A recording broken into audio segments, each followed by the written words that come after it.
Liz. What's up, man? What's up? How's it going? Pretty good. What do you got smoking? I'm about to light up an Ashton Churchill, Maduro or Connecticut? Connecticut. Right on.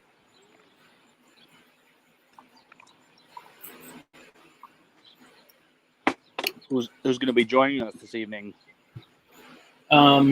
Chris and Phil is dealing with his computer again right now, so he'll be on in a second. Right on. I got La Historia. I see that. Mm-hmm. These things are solid, man. They are. Why is YouTube not cooperating? There we go.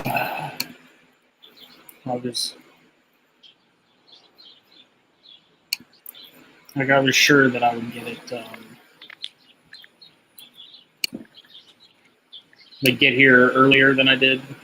It's like when you messaged me earlier, I was driving. We went. My fiance, her sister, and boyfriend were in town, so we went and had dinner with them.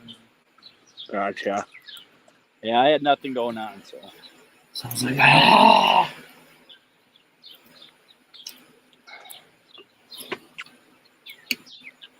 Now I don't know what the hell I'm doing. I'm all discombobulated. yeah.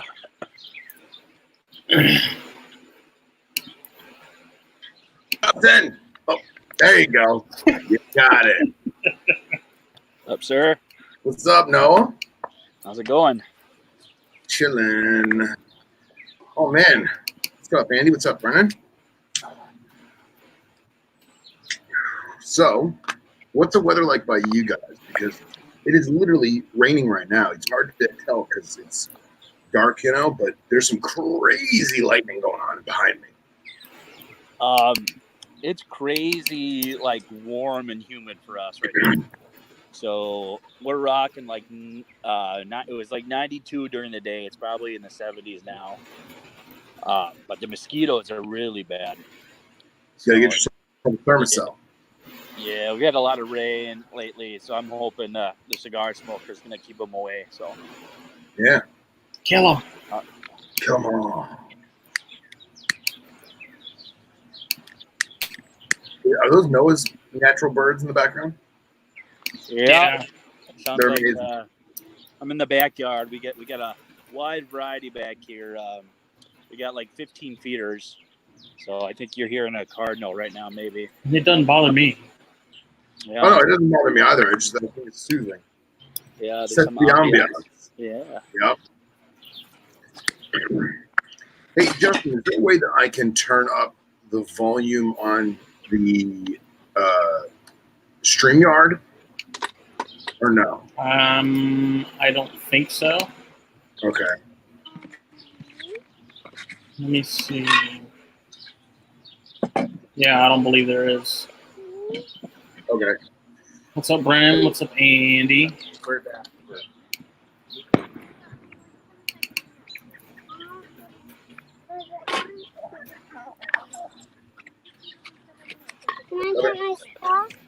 What are you smoking there, Phil? Well, tonight we're doing the Tabernacle. Oh, that's right. Ooh, foundation. Yeah. Can't go wrong with anything foundation. Can't go wrong about it. Can't go wrong with foundation broadleaf. All about that broadleaf. Yeah, Malil knows his shit, man. That little red Havana seed I wasn't crazy about. I like that black label though. I love classic. The Charter Oak Connecticut, man, is a great. Yeah, those Connecticut's for the price. Those Charter Oaks are bangers. So that Ashton, somebody gave me that stick last night at the little 4th of July thing I was at. Somebody gave me. Oh, there you go. That's my little backup, little Kappa Especial. So last night, my friend's wife comes running over to me when we're shooting off fireworks, and she's like, "Here, take this. somebody gave it to him at a wedding, and I hid it in my purse so he won't smoke it. And she gave me my friend's Ashton, which I thought was hilarious. I was like, thank you. Right in the box it goes. Nice. They keep going up in price every year, so it's getting harder and harder to justify buying them. You know? What do you guys sell a VSG for? The Robusto is $13.95, and then the Spellbound, which is like a Churchill, is I believe $18.95 or $18.35. Buddy? I think on my local spot, they're like $17, $18 for the Robusto. So, Boca. I am so excited to show you guys this trick I learned via YouTube. Oh yeah, let's hear it. Oh, I can't show it to you yet. I gotta. Okay. I'm gonna get a little ways in here. Gotta let it burn a little bit, and then. Okay. This thing is like blowing my mind. I was talking to Chris earlier. Is he available? Can you get him in here? He's coming. He said he's semi-drunk. So. I got you. Well, we were talking geckos like an hour ago, and I was like, man, I don't know if I don't know if Justin invited him or not, but there it is. There he is. What is up, guys? What's up, sir? What's up? How's it going? What's up, Noah? Hey, man.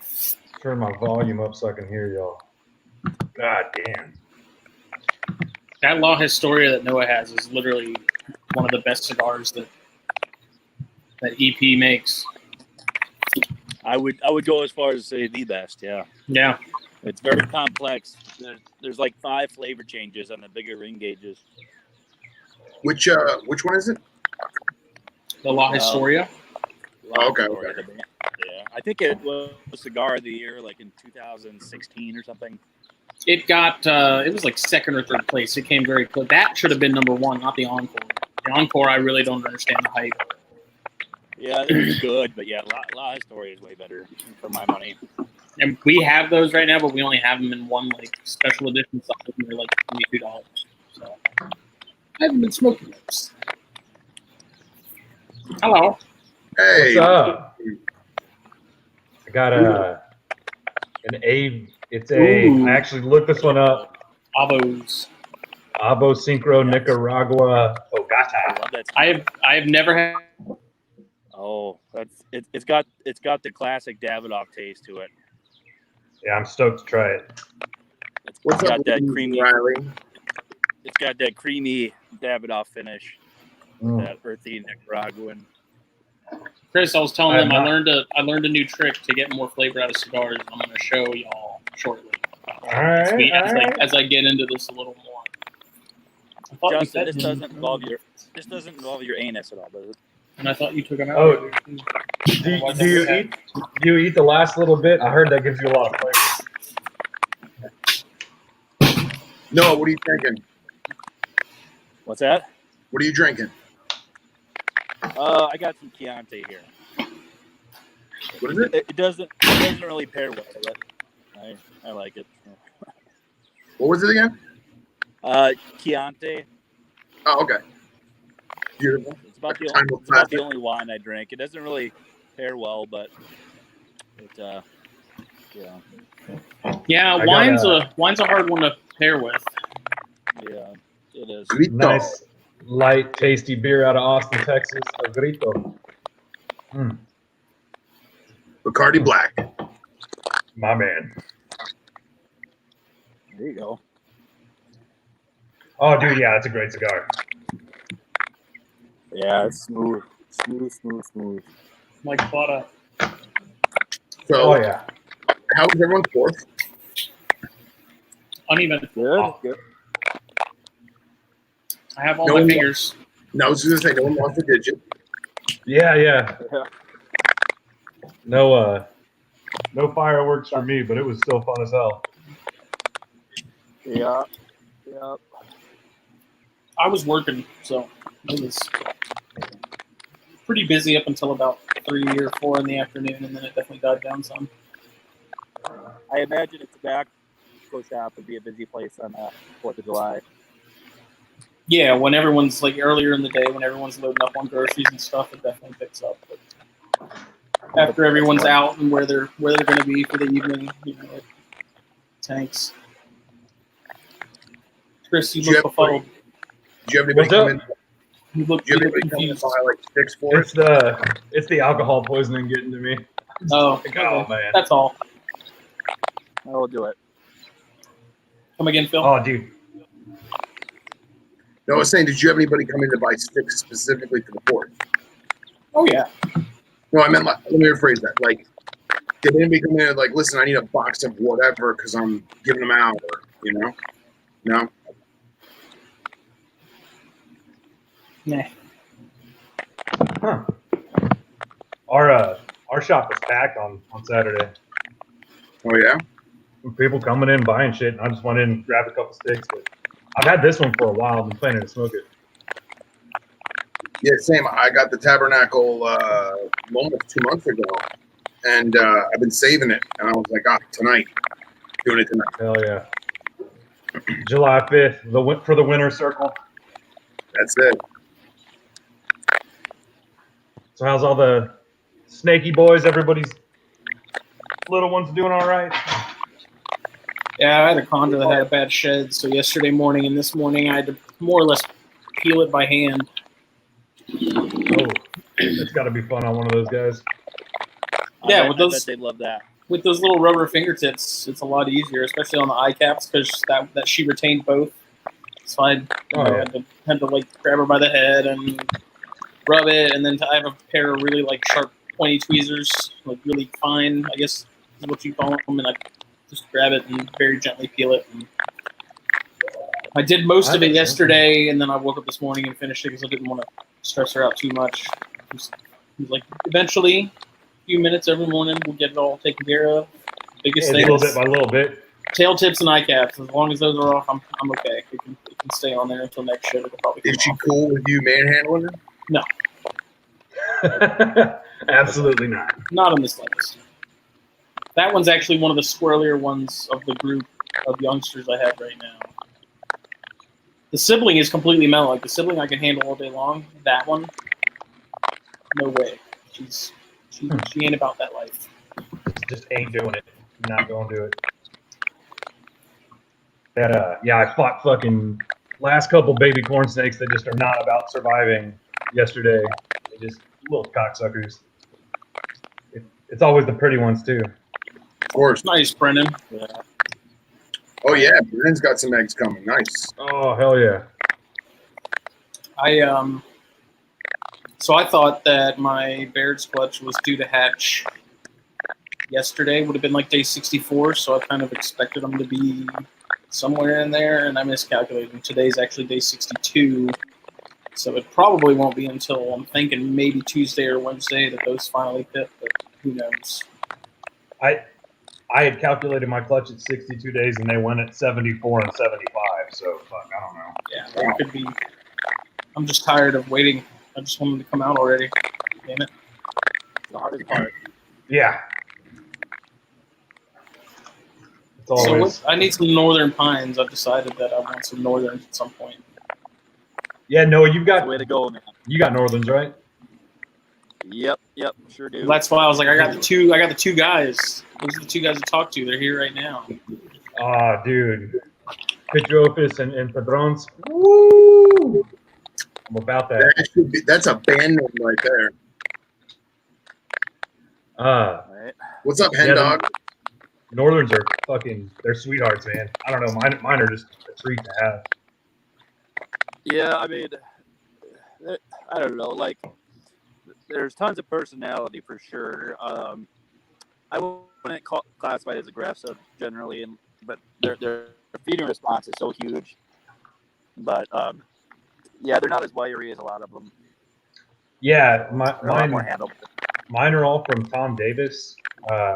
So mine are from his like Jersey Giant, which is 3 different New Jersey localities. And they're yearlings, dude. They're just over a year now, and could be eating medium rats all day long. But I just feed them. I'm kind of in that camp with the Pithiopus now. A few of the old school guys told me to try multiple adult mice instead of rats, and dude, way better. I mix it up. I do rats, mice, quail, chicken. They really like the bulls, especially, seem to really like duck necks. Really? Like, I gotta try that. they go crazy for duck necks. I don't know how nutritional it is, but I'd say probably every couple months as like a treat, I'll throw a duck neck in there. I keep a bag for my bulls are obsessed with these things. Oh, let me grab them. I got a local guy that gets them for me. They're week-old baby chicks. Y'all probably can't see that. Dude, my fucking bulls go batshit for baby chicks. Yeah. What's up, Mateo? You know, it makes you think. You know, I wonder what they're eating in the wild. Like, I wonder if they're not, you know, eat more poultry than we think. You know, the way they respond to chicks and quail and whatnot. Yeah, I bet they are eating way more small birds. Anything they get a hold of that's on that terrestrial level, like they're fucking downing it. I think so. Yeah. I mean, snakes in general, I think, are pretty opportunistic eaters. I mean, they're going to eat what's there. You know, they're not going to know what's coming next, when their next meal is. So that's a buddy of mine I do some field herping with has seen bull snakes and king snakes eating roadkill. Just I believe it. Scooping it up and going in. I mean, little mouse gets hit by a car or some shit, they'll down it, man. Wow. Yeah, that doesn't surprise me in the least, especially with king snake. The Getulus have a crazy feeding response. King snakes are fucking brutal. Yeah, I don't think I've ever seen anything with a stronger feeding response than Getulus, man. I've seen them eat their own tails. You know, it's crazy. Yeah, I've got I think my strongest feeding response ones are my Sonoran gophers. They'll come flying out of the tub, man. You open it up, and if it's 3 or 4 days after they've eaten, they're coming out. They're on the floor. They're chasing it down. That's good. I much prefer that over the alternative. Oh yeah, I got a few of my Bogertrophus stuff, my Subox and my Rosalie. Have all but completely stopped eating during the summer, which talking to a few people is pretty common for any of the big time hot desert species. Why is that? I guess when it's really hot and when it's really cold, they go off food, and it's usually the males, even young males.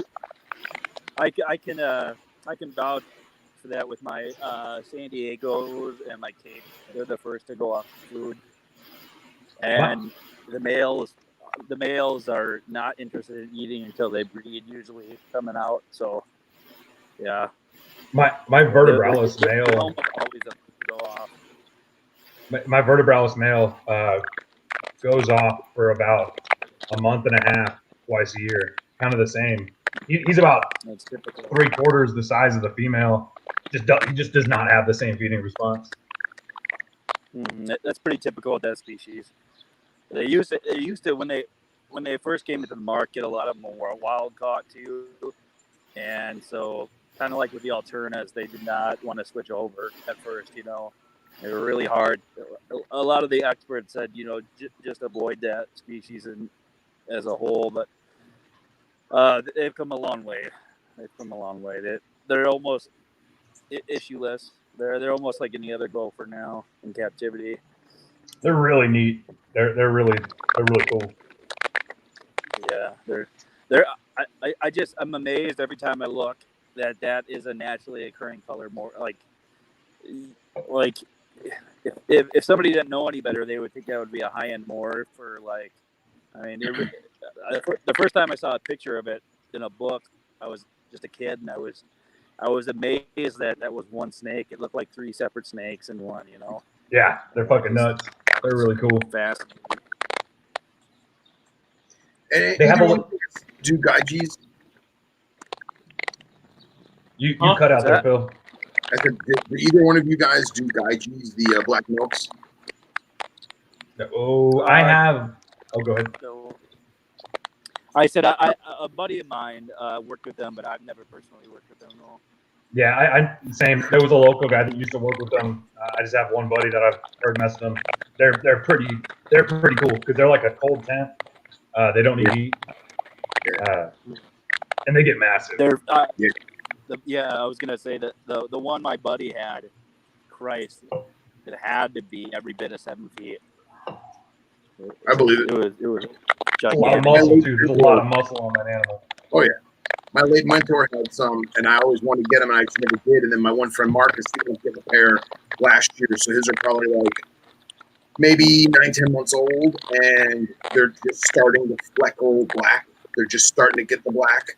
And Carly Jones got one, and I'm eager to watch hers transition. You know. Yeah, So that's really cool. Yeah. It's probably one of the most pronounced octogenial color changes of any snake. I mean, hands down. It's crazy to think what they end up like. Yeah. Yeah, right. That's at a local show, one of the Texas guys had some adults just showing them off, and dude, they're massively impressive. I believe it. They don't have as much of the iridescence as other black snakes do. It kind of seems like. Yeah. I think. I was gonna say, Justin, if you want to get northern, the scalation. I was gonna say, Justin, if you want to get northerns, you get one from him and one from him. You're set, man. I think Noah, yours are already adults, right? I have a couple different pairs. The ones I'm raising up now are 2 years old. Their parents were gigantic. They're of the Pine Barrens locale. Okay. And the parents on those, the female was 8 feet plus, just a gigantic snake. That's Nice. awesome. Yeah. Nice. Did you you paired some up and produced some this year, right? No, I didn't. I didn't. I took the year off for the adults. I'll probably pair them up next year, and then I'm going to try to see what the sub-adults are at. They might be a bit too small yet, but the following year I'll have probably 2 separate clutches going to those. So. Oh yeah. Did they go at 3 years for you, or are they a 4-year snake? I mean, they're ready. Probably at the 3-year mark. I've had so many egg down issues with pits over the years that I just err on the side of caution, just because it's insane how big those eggs are, and the clutch sizes are still like my hypo red just laid 16 eggs, and they're giant eggs. I mean, Yeah. giant eggs, and I mean she looks like a deflated balloon right now, and so I try not to go every year with them, and I try to err on the side of caution as far as I don't go by age as much as size, just to make sure that and I try to exercise them as much as possible too, so they get that strength to push it out, because I mean it takes a number on them. Those clutches, it's insane. I mean my bulls will eat, and the pines for that matter too. They're taking hoppers out of the egg. Yeah. Some of them will even eat before their first shed. It's just crazy how fast it's ornery as hell. I love the babies, dude. I could just have a house full of them. I love the way they act. Yeah, I mean, obviously python babies are aggressive and stuff, but if I had to say a species that has bit me most as a baby, I would have to say the Hondurans. I don't think I've ever hatched a Honduran that has not chewed on me to no end. Just rowdy little I don't know boogers. whether. Yeah, I mean, they obviously mellow down, but man, they are ornery bastards. That's awesome. Can you guys hear me now that I put headphones on? Dan, they're all right. Yes. I don't know, but there's like this weird, like, staticky sound. Yeah. I think it's probably, I'm guessing. Yeah, I put headphones in because I specifically could not hear Noah with normal speakers. So I was like, let me do this. And I hear you 10 times better, but now I have so much noise, like ambient noise, like crinkling and popping and stuff. I don't know if anybody else can hear it. Yeah, I get it too. Sounds like a mongoose chewing on the bottom of the phone. Yeah. Justin, I want to see your trick, man. Yeah. Yeah, okay, we're deep enough in it, right? So, you guys know how sometimes cigars, they get a little bitter, they get a little harsh, especially towards the end, right? So, Tim at Cigars Daily posted this video that talks about this trick, and I've heard of it before, but I was doing it wrong before. I didn't know that it had to be lit or whatever. But so basically, you're gonna breathe out, like you're gonna exhale through the cigar while you're lighting it, and you'll see like it's ammonia or something that burns off, and it completely opens up the flavor back up. It's really strange. But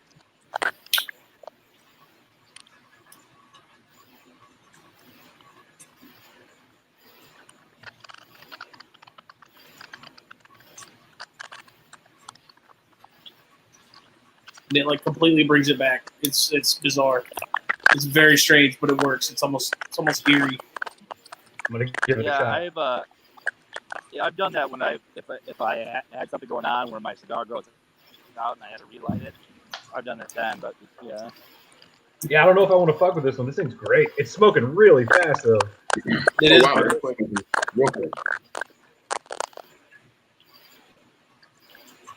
Yeah, this is a fucking great cigar. Y'all should definitely get a hold of some of these. Yeah, I would go as far as to say that's my favorite Avo. The classics are pretty good, but yeah, I really like the Nicaraguan. Oh yeah, it's tasty.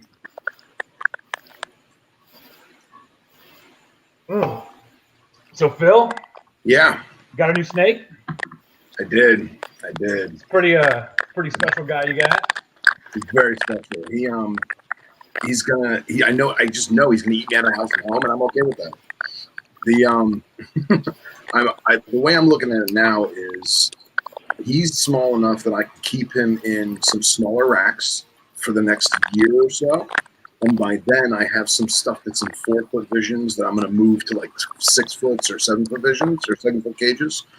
And then I'll be able to upgrade him. So like as spontaneous of a purchase as this was, because let's face it, I was not expecting to do this. I was just like, oh, I need that right now. Yeah. And it's all Billy's fault. I blame it all on Billy. So the minute I did that, I was like, you know what? How am I going to do this? Because I'm spaced, the thing's going to get 10 foot. With my luck, I get 10 foot. And I was like, all right, this is what I'll do is the next year I can move this here, like put this Indigo's in a 4 foot. So like his ass, he'll get moved into like a 5.5, 6 foot cage.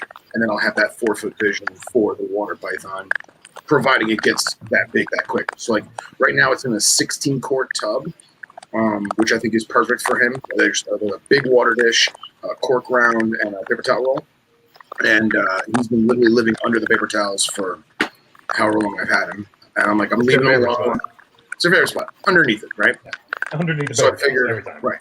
So I figured once he gets big enough, I actually have a CB70 drawer that's like my emergency drawer. So like, let's say I get something that I need to throw it in there real quick.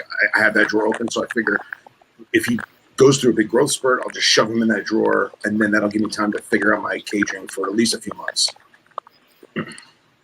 They're pretty aggressive feeders, right? So this one is a total sweetheart.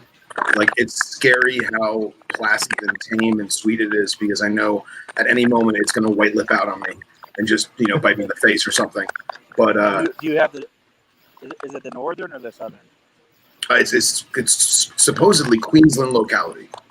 So okay, yeah, and from what I gather, sweet snake.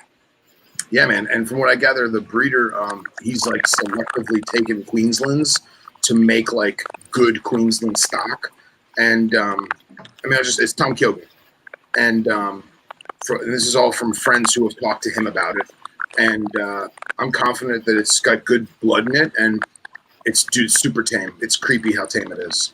And like the night I got him, I was basically playing with him for like over an hour, just like letting him hang out on my hands. And he never cocked back once. He never struck. He never like anaconda opened his mouth or anything. He just hung out like a corn snake. It was almost kind of creepy. So, and then I set him up, and it's been like 2.5, 3 days now maybe, and I just haven't touched him. So actually, I got him Wednesday. So yeah, it's been about 3 days, 4 days. What I've learned with the Lais is it's really like once you understand their rhythm and stuff, it's all about familiarity and knowing how to handle them. And they're pretty like if you know the right approach for that particular animal, Yeah. They're not that bad. You know, it's usually, if I'm going to get bit, it's usually going to be in the cage. Once I get them out, they're fine. Yeah. You know. So, That's like my black pines. If you pussyfoot around them, if you get shaky, you don't go in and just like get them out. They lose it, and then you can't touch them. I mean, they're flipping their tail, they're striking at you, they're hissing, they're growling. But man, you go in, you grab them out. They're puppy dogs. Yeah. Yeah. It's all about swift movements. Yeah. You can't be poking and prodding. Yeah. No. The You gotta become the tree really fast. Right. And like I never had any aspirations of having any white lip type animal, except for these guys. And then when I saw them, I was just like, gotta have it. And like I'm super happy with them. Like, I mean, there's all this yellow in here. Just this photo just doesn't do it justice. You know, and this tail is jet black, just like super jet black. Fuck yeah, that's cool. I remember Jake's was fast as hell. Like movement or just like striking or what? Like movement, like when it wanted to go, it was going. Oh, really? Okay. Yeah, I mean, I'm hoping that I can just handle him a bunch and he'll be cool when he's 6 foot, you know? Noah, do you have a headset at all?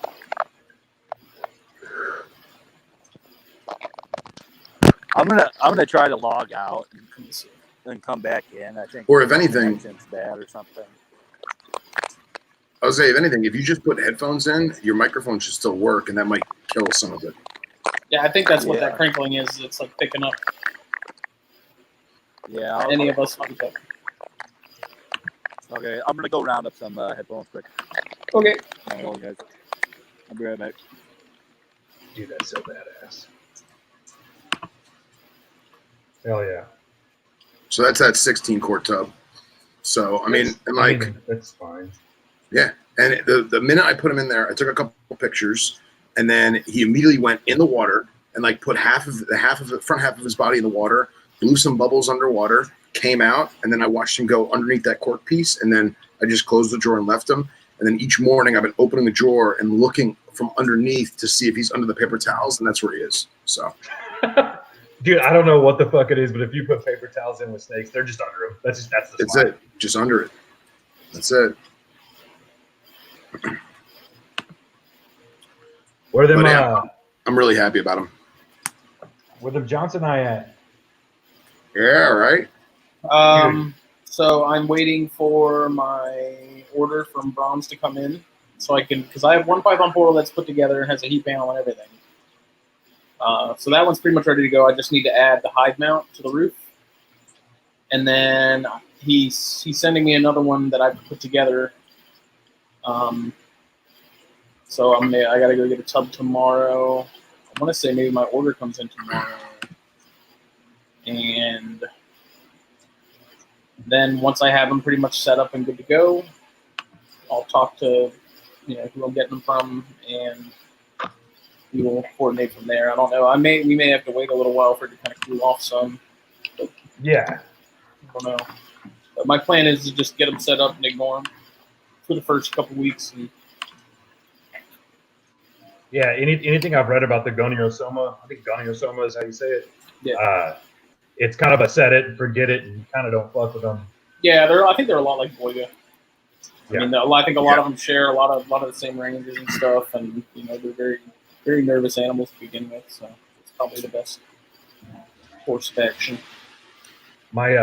Those. I like. No, I was gonna say is real quick. Is that your dryer going off, Chris? Go ahead. Is that your dryer in your background, or like a fan or something? I have a fan going on in my background. Oh yeah, is that what that is? I don't know. Let me see. Now that they know it's gone, I'm hearing different sounds. I'm all. I feel like you don't have to turn it off. Can you smell you don't have my to turn cigar, off, Dustin? I wish. Oh, I wish.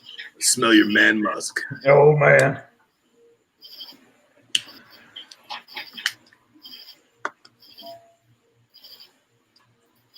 Well, now I hear a frog. You shut that frog the hell up.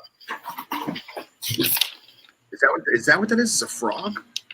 Man, I need to not wear headphones on this show. because like normally I don't hear any of this stuff. I mean, there's stuff going on outside the garage door, like your typical nocturnal invertebrates. Yeah. And it's too hot. It's too hot to not have the door open and the fan on. I'm sorry. Yeah. What I say is, put the fan on. Don't die. You know what I mean? I don't really care that much. I was just trying to do it for our viewers and listeners. Oh. But yeah, I like that picture because it has lots of rainbow in it. So there you go. He half returned. Oh, hell yeah. No, say something. Check. Is that better? Oh, way better.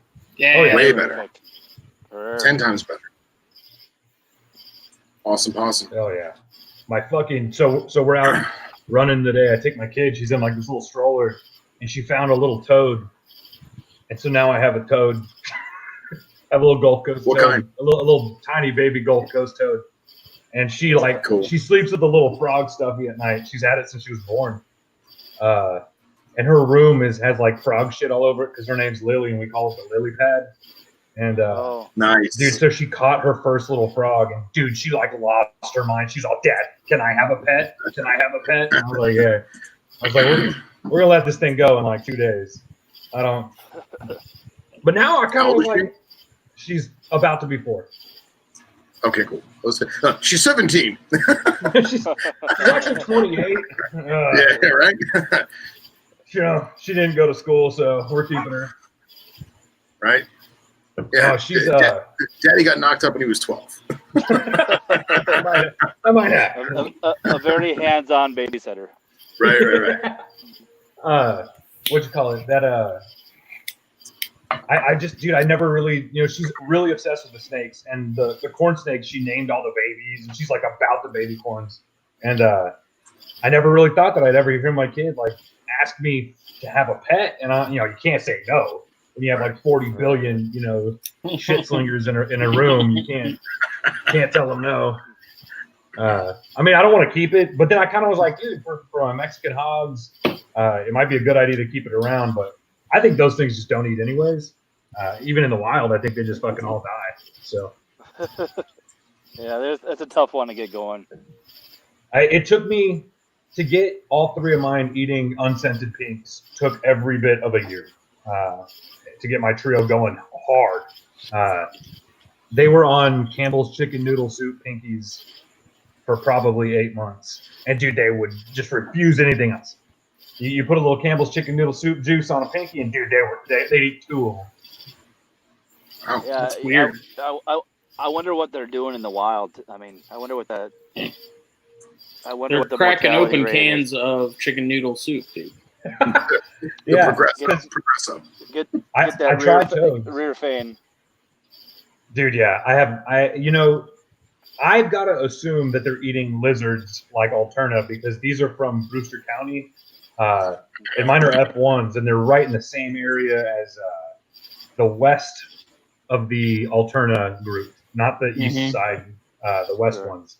Mm-hmm. So there are frogs there. There's spadefoots. There's the green toads. There's a couple other species. Gulf Coast toad didn't work on these. I bought mine before they'd even had their first shed. I didn't want anybody else working. I wanted to figure it out. But they're thriving. Yeah, they're thriving now.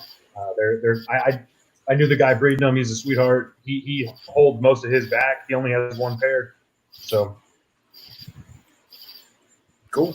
So labor of love.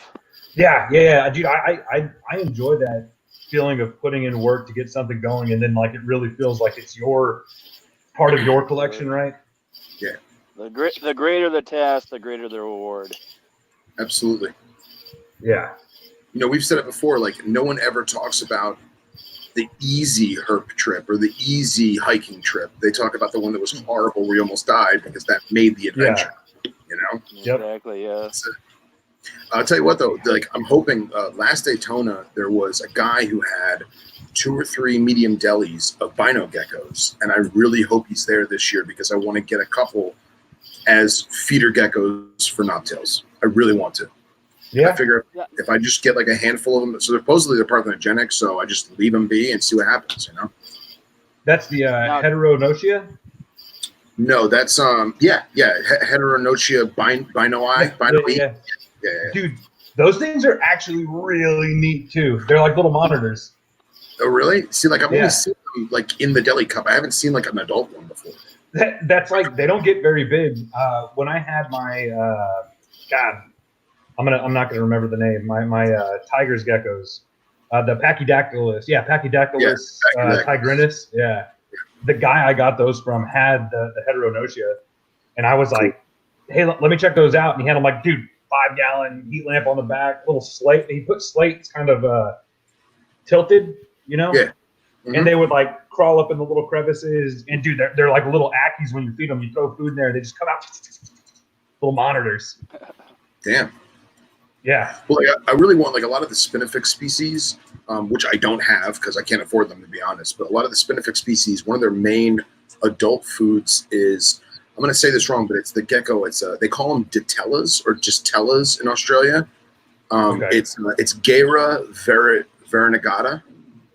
And they're like a really, really tiny terrestrial halmahera. They're like that, and they have like the sandy desert colors. And I know there's a couple people in Europe that have. I don't know if anybody in the States has them, but that's what I really wanted for food. I know the Diplodactylus. Is that one of the species that's from Australia? That's real small. Yeah, Diplodactylus. Yeah, those are real cool. Those are cool. Those are, you don't want to feed those off. No, those are that you know I got a Urodactyloides agricolae. I got a pair Those of those. are cool. Did you really? Dude, yeah, I got a pair. Dude, from where did you get that? So from a buddy on Instagram, it's Vermilion City Geckos. Spencer Vermilion. He's a young kid starting in the hobby, and he had a bunch of Urodactyloides, and he traded me for some guards. No shit. Dude, I've been wanting them for a long time. And I wanted some when I was in geckos. I really wanted some. Dude, I never bothered to pursue it. They're totally different. So like you see them in pictures and you're like, oh shit, this is another day gecko that's just going to be a maniac. And they're kind of like a lychee in the fact that they like don't jump, they don't run, they kind of just sit there. They eat way more than you would think this tiny little animal would eat. Yeah. They have crested gecko diet. Oh, wow. Dude, okay. If Master Chief were a gecko from Halo, yeah, it would be these. Yeah. Dude, yeah. There's kind of these little, and they have giant mouths. Yeah, they got like the weird, but they have they got like the yellow, like the Joker thing going on. Somebody pull up a picture because people need to see this. Let me see. Yeah, I got to be honest, I'm lost right here. You know, gentlemen, just to make things more unique, you know, they used to be considered a knobtail. What? They used to be nephurous. No. Like 80 years ago. Here, Phil, I sent you a picture. If you can pull it up on the screen to your Knobtails.IG. Yeah. Oh, that's completely not what I was thinking.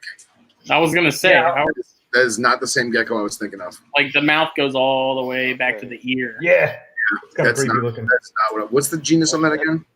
Urodactyloides. Okay. I was thinking of this. It has a very prehistoric look about it. Yeah. Cool. There's 4 species in the complex, and they're all from the main Grand Terre Island of New Caledonia. So they all share the same habitat as gargs and lychees. So gargs and lychees in the wild, this is their main diet, with the exception of fruits and shit.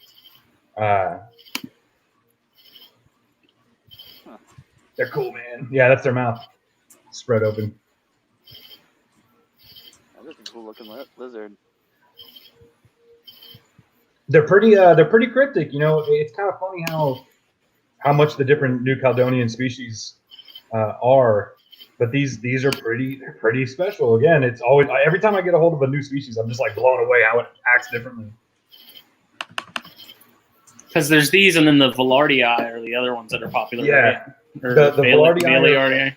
Yeah, and then there's the Semiticolae or something. They're a little bit rarer, and then there's one that's actually I think endangered, and that's the Ostendentalis or something. Dude, I can't remember all the names. There's only a couple people working with all the species. They are all surprisingly similar. They kind of look. Yeah, and they're not a big species either, which I kind of like. You know, like they're not a. I don't think they get nearly as big as cresteds or gargoyles do. That's almost adult. Yeah. So Right here. Yeah, that's an adult size. That's what mine are. My females, I don't think mine are proven, but they're both adult. So that's what I thought you were talking about. That's no, see that makes sense because look at that head, dude. That's totally like a Nephrurus. So that's Carpodactylius. And Phyluris. Yes, and that is like on my hit list, hands down. And I can't believe I messed that up. I really thought I mixed up all the genuses, man. There's too many fucking geckos. So, hey, you watch it now, Phil. All right? Just because it's Sunday doesn't mean I won't get upset. The Phyluris. Snake guy's trying to play with blizzards. Come on. I think I'm a gecko guy trying to play with snakes, man, and it hits me too often. Just too long breeding geckos. But what's important is that you have good taste in snakes and geckos. That is true. That is very true. That's very true. You're not rocking ball pythons and leopard geckos, you know. Yeah. Hey, I actually really, really like some of the wild type leopards, the Eublepharis anagramme, the big giant ones. They get like 12 inches long. Anagramme, I think I can't remember that one, but some of those are pretty cool. And I had hard wiki eye for like 3 years and bred those. They were pretty cool. What's going on, Andy? Phil, where's my scrub? He's chilling. He's sleeping in his water dish again. I just checked on him this afternoon, and he was literally under the water. And like I walked by, and like I went to because his is like the one vision cage that's unlocked because he's the only harmless animal in a vision cage. And like I opened the glass like that much, and you watch his face just go and look at me, and I was just like, "You're good." Yeah, just closed it. No reason. I'm good. Not today. I like how a scrub python is your least harmless animal. You're doing good, Phil. As of right now, it's the only. Yeah, you got the fuscus now. No, but it's the only harmless animal in that room. Oh, okay. Yeah, the fuscus is in my bedroom, so. Yeah, it's funny. Jake had his fuscus and he's got rid of it. And he's like, man, that thing's just, she's a spaz, whatever. And now, like, he saw yours. He's like, oh man, I kind of miss mine now. It's a cool species, man. Dude, they're awesome. And like, I was talking. It was on. I guess I can tell people now because I'm sure it's going to air tomorrow. But I was on NPR 2 days ago. Oh yeah, I forgot about that. And it was awesome. It was absolutely awesome. But I was saying like one of the things that really got me onto them years ago was that one video of Steve Irwin from like the early '90s, and he's on like an Australian like morning show or something, and he's got like a 3-foot water, and he's like, oh yeah, they're really friendly. It's just a water python, and he's like, they never bite, and then like it latches onto his neck, and he's just like. Most of the time they don't. I think I just I think I posted that video on Facebook the other day. That's it. That video is one of my all-time favorites. And also, that's a pretty fair Steve Irwin impression. The fact, like, it bit his neck, and then he's like, not sure if it's actually biting him, and so he's like looking at it, and it's like, dude, that thing's on there. And you could see him look at like the monitor or like the teleprompter to see if it is like on him or if it's just like necking him, Yeah. I love how like committed he was too. He wasn't going to be like, oh, fuck this animal. Like he totally stuck with it. He was bleeding out. We gotta conserve these things. They're beautiful animals. Comes back with a big old neck patch. Right. So we have Peter Birch is the industry spotlight for the next issue of the magazine. So I had to go dig for some pictures for the article. Right. There's a picture from a while back, and it's I don't know. It must be I think a anthill, one of the Antaresia, but it bit him on the eyebrow. It was like right there and like locked on. It's like right there. It was a small one, but it was still funny. Do you have the picture? How does that even happen? Yeah, let me find it. Find that picture, man. Yeah, that needs to happen. Well, like there's always, I always tell people this story. I don't know if I told it on here or not, but like 10, 15 years ago, we had a friend that had permits in California for venomous, and he would do a lot of stuff for like movies and shows and stuff. And they wanted to have Steve Irwin on some late night show, and they wanted to get Australian high speed stuff. And we actually had a friend of a friend who had a venomoid taipan, a Papuan. And it was proven venomoid, professional surgery by a vet, like legit, not some garage hack job shit.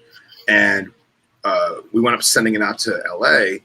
And I guess Steve Irwin had like a bunch of animals, and he gets the bag. And like, apparently I wasn't there, but the story goes that he opens the bag and looks inside, looks at it, kind of cocks his head, and then closes the bag and hands it back to the snake guy and goes, "It's not worth it."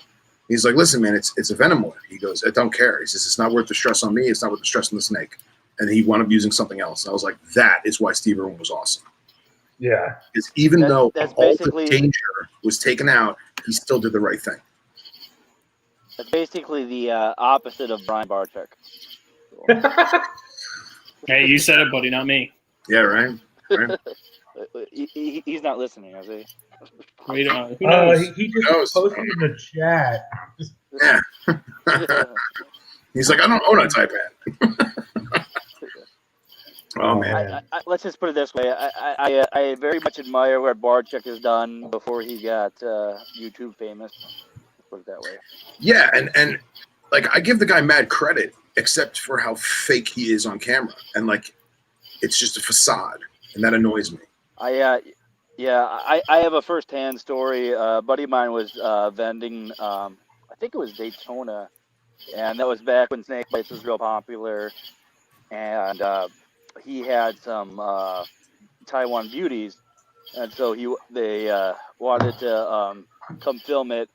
And he asked my buddy, could you make sure that you kind of get them riled up a little bit so they're biting, so it'll make for better video. And my buddy's like, "No, I'm not going to do that to the animal." Yeah. Yeah. I'll dip in on the 03 Opus talk. My fun purchase for this year. Well, luckily it wasn't a purchase. Also another trade for guards. I'll have Ridley Eye coming in next week, so I'll have Cave Dwellers. Oh, dude. Nice. That has been on my wish list for some time, and I've yet to pull the trigger. But it's a beautiful, beautiful animal. I've got Chinese cave geckos. I've had them for cave geckos. I have Chinese beauties. I've had them for about a year and a half. That is not a Ridley Eye. No, it is. That is a really eye, though. Wait, what is that? That's not an Antaresia, is it? Yeah, it is. Yeah. He's got a bunch of morphs and stuff, so it's not like your typical looking. Dude, it looks like a little bastard, man. It looks like a house snake almost. Look at those eyebrows. Yeah, you're right, Phil. It does. Yeah. Look at those Sweet eyebrows. eyebrows. Sweet eyebrows. Good for him, man. You got to look for the telltale lateral stripe on the head. Right? Yeah. So Phil, maybe you can shed some light on this, but is Daytona happening? I thought I read something that DeSantis canceled it, or what's going on? No, so as far as we know, so like there's the running joke that like the show must go on, quote, Wayne Hill. God bless him that the show has never been canceled. Even with a hurricane hitting Daytona, they still had the show. Right. And like I have friends that were locked down in the hallways of the convention center for like 7-8 hours because the show must go on. So from all I gathered is that the vendors is the most vendor list they've had in like 8 to 10 years. They basically sold out their tables. The hotel is at full capacity, both for, Breeder Expo people as well as normal guests. And as far as we know, it's good to go. The only thing that's going to happen is there's going to be some kind of restrictions as to how many people can go in at a time. No one knows if that's going to be like 10 people or if it's going to be like 100 people. We don't know. We're all assuming that everyone's going to have to wear masks, And the only thing is that it depends on I don't want to say the media hype, but like it depends on how crazy things are come August. And if the state shuts it down, the state shuts it down. But as of right now, it's a go. I said we all just invade Billy's house if it happens. I mean, at the end of the day, that's a lot of money coming into that city, Yeah. Man, money talks. So. Yep, absolutely. And what I really like about DeSantis is, up until recently, he's been super awesome in terms of allowing the counties to govern themselves. And I know that sounds like a cop-out, like, how it should be.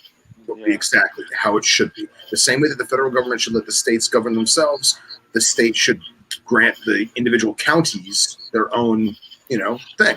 So, like, if your county feels like that's an issue, then you address it accordingly. So, as far as I know, it's a go. There wasn't there a show recently in Florida? Yeah, that was like the beta test or whatever. Orlando, I think. Was Orlando? I don't remember when it was. They just had Columbia over the weekend. And how did it go? What was the procedure? I didn't go.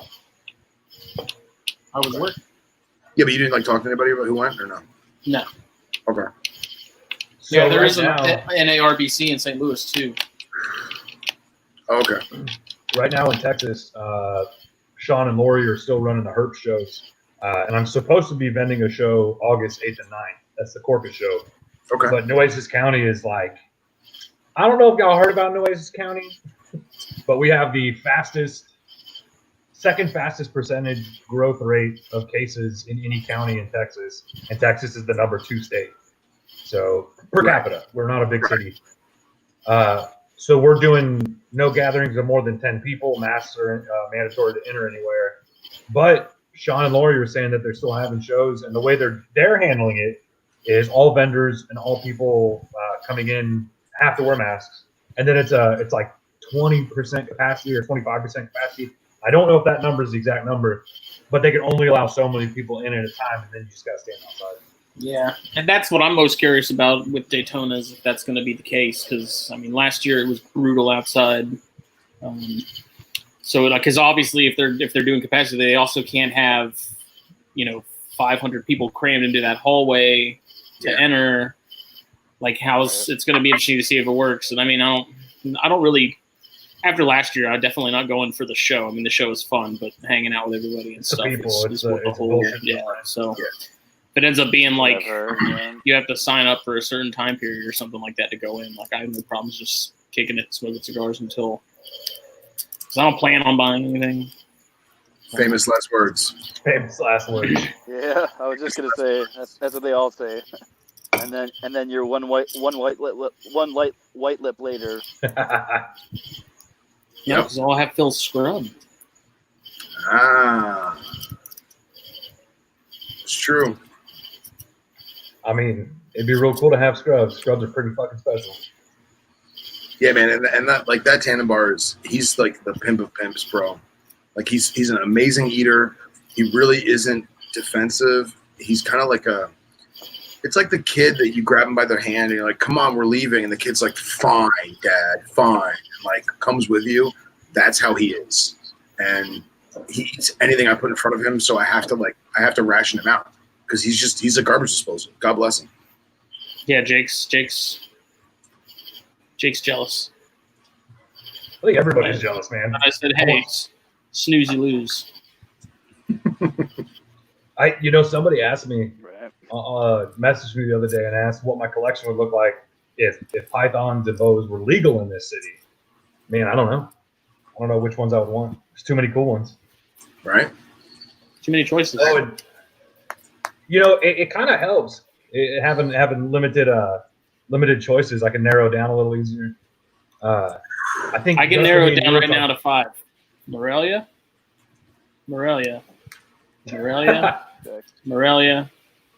Somalia. That's it. There it is. Yeah, I think the Bradley Eye, rough scales, and chondros would be those are all awesome. I think those are my 3 favorite. I'm still obsessing over inlands, man. Yeah. Those are fucking cool too. Justin, I hope your bear didn't hear your list just now. We're talking about pythons, just pythons. Colubrids is all the different. Fair. No, but I'm going to the Asian grocery store tomorrow to hopefully get my hands on some chicken hearts. I've been digging high and low for chicken hearts. I went to Piggly Wiggly. We're one of the last places on the freaking planet that has Piggly Wiggly, damn it. And if anywhere is going to have any weird chicken parts for sale, it's going to be Piggly Wiggly. But sure enough, they didn't. The little butcher guy behind the counter there looked really pissed. that I was even looking around in his section, so I didn't bother to ask him. He looked angry. Do you have any Brazilian stores around there? If I do, I don't know about them. I would look for like a Brazilian food mark or like a South American food market, because like we have a huge Brazilian population in South Florida, and everyone and their mother eats chicken hearts. So like there's always chicken hearts. Well, Ron Allen was saying, or Hanwei Wu up in Canada, he's got a bunch of really nice conjures, and he was saying he's Chinese, and so he was saying like pretty much any Asian grocery store should have them because it's a very big thing in Chinese cooking and stuff like that. So, have you, Justin? Have you tried like gizzards or anything? I saw gizzards for sale, but I wasn't sure about those. That's kind of like I couldn't really tell where it started and where it ended, so I was like, this looks like a bit much. I want to compact. And Han's in Vancouver, right? Yeah. Yes. Yeah. I think he's in Canada somewhere, like West Coast Canada. I don't know my Canadian provinces, so I couldn't tell you where's. I just know it's all snow covered. Our grocery stores sell all the chicken hearts and beef hearts and all that stuff, but we're real close to Mexico, like an hour and a half. So there's a lot more cultural cooking done here. So I'm sure I'll be able to find them. It's just because we also have a butcher shop here on the island I live on, so I think they don't open until Tuesday. So I may go by there Tuesday. If I don't see any at the Asian grocery place tomorrow, then I'll swing by there on Tuesday and see what they have. Asians probably eat the weird stuff, so I think that's probably I'd say that. I know you get frog legs. I know a lot of species. Yeah, I'll probably pick up some of those because I feel like the Boygo would probably really like those a lot. You know what always bothered me about Asian frog legs? Like if you go to like the Chinese buffet or whatever and they have them, they're always dinky. Like they're never good. Like because I like frog legs, and like they're always like wispy. I've never been brave enough to try them. They're great. Yeah, I've only ever had them at a Chinese buffet, and it's like pure bone basically. Yeah. But like we'll go out. I'm a big small game hunter, and like because me and my friends we love small game season because it's so long. Like it starts at general gun and goes all the way through to like spring turkey. So like no matter what, like the deer hunters hate us because they're all trying to be stealthy and quiet, like up in their tree stand and using like scent blocker and stuff. We're just rummaging through the woods with just doing the freaking Bataan Death March. Pretty much, yeah. And the Hell March from Command and Conquer, right? And but dude, the best thing is like we'll wake up super early, we'll smoke a couple rabbits, we'll bring them back, and then we'll go like in the afternoon, we'll get a couple gray squirrel, bring them back. Somebody stays behind in field dresses, and then a couple guys will go into the canal and go gigging, and we'll get a bunch of leopard frogs, and we'll bring leopard frogs back, and we'll just have like a little small game smorgasbord throughout the day. It's awesome. It's awesome. Love me some leopard frog. Hey, Carly. Yeah, I don't know. I mean, seeing all the stuff Billy feeds his, and knowing like, I mean, they're all cheap options too, which is nice. And the point I was making on THP was like, yeah, they're not meant to be a replacement by any means, but if you like for me, like dart frogs, I run out of flies and stuff all the time, but I have my rice flower beetles as a backup, which are always producing. There's always some available in case I run out of flies or I need to sit on a fly culture for a week to let it produce more. So like same thing with these, like, hey, you're low on mice, you need to place an order, you don't want to feed off everything you have. Like you do have these other options to, because I did see chicken feet. I thought about buying chicken feet, but I didn't. But Billy was feeding frog legs, chicken feet, chicken hearts, quail eggs, and chicken necks, I think. I don't know. Yeah, I'm a big proponent in balanced diet. I mean, yeah, I try to stimulate the natural what they're eating, and I think it's good. I would never use like poultry as a staple. They seem to like with the pits anyway. If I do like a chicken leg. Uh-oh, we lost him. Oh, the process, the whole thing with the excrement is. Can y'all hear me? You cut out. Yeah, you're lagging pretty bad. You froze up. You're good now, I think. Yeah, you're good now. You were saying about the feeding the pits. Can you hear me?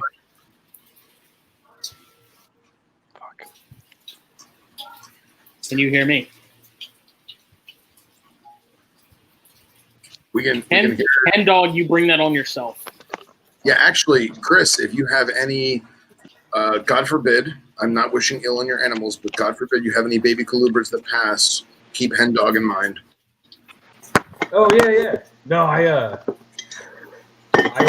kind of hold on to anything that doesn't make it for future feeders.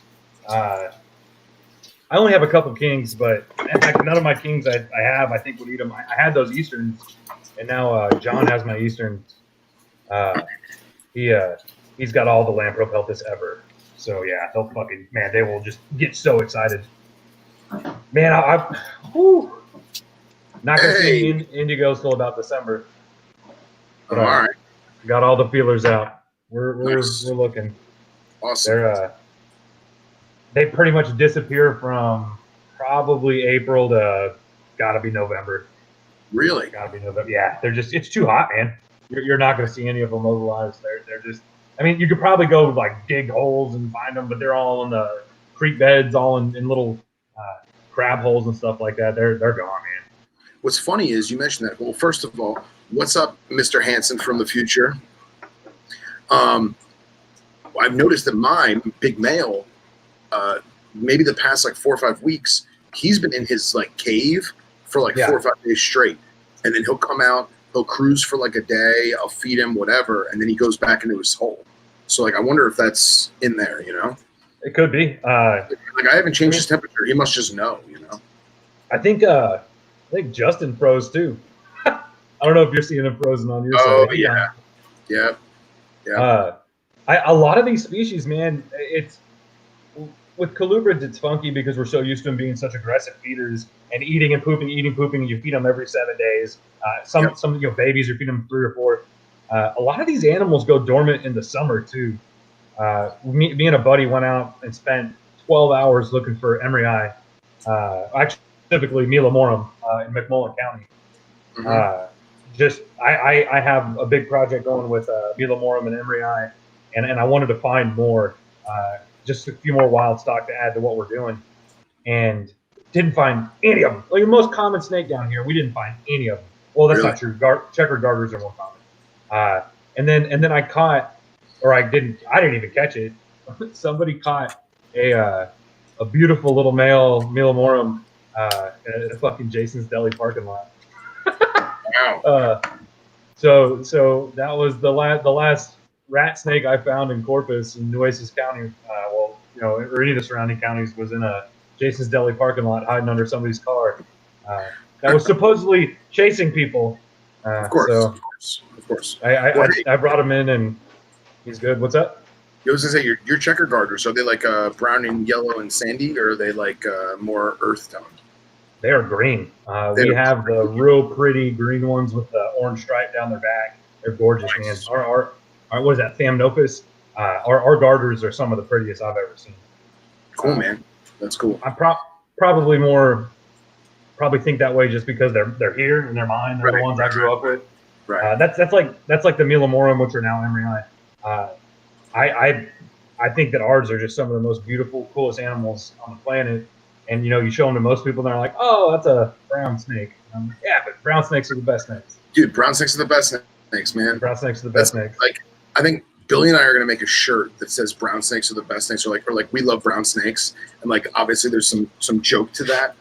Yeah. But like it's the truth, man. Like everyone always made fun of me. They're like, "Dude, how come all your snakes are like brown and tan?" I'm like, "Cause they're awesome." Yeah. Like I've got some badass neon orange red shit, and they're beautiful and I love them. But I'm pretty sure my favorite snakes are the brown snakes, or some shade of brown in some way. The bull snakes, Kankakee bull snakes, they're black, but really they're brown. All the emery, the Milomorum, all that stuff is just so cool. It's so naturally fitting to what the species is and what it does. Mm-hmm. Shit. So yeah, dude. So Underwatersaurus, man, kind of. Underwatersaurus. Well, hold that thought. Like, is Noah froze, or did he just walk away like to go to the bathroom? And then I wonder how. Oh, he's there. There he is. Hey. And then like, do we have to? I wonder if I have to let Justin. Can you hear me? Yeah. Are you now the? In the Oh, captain's Justin seat. texted me. Hold on. Let me grab this here beer. Oh, yeah. Oh. Oh.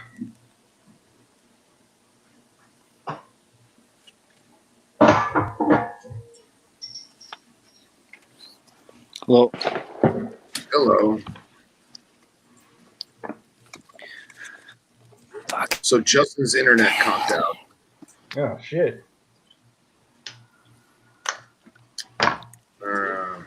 And what's funny is I have my phone on silent because I didn't want to like disturb everyone, but now I realize that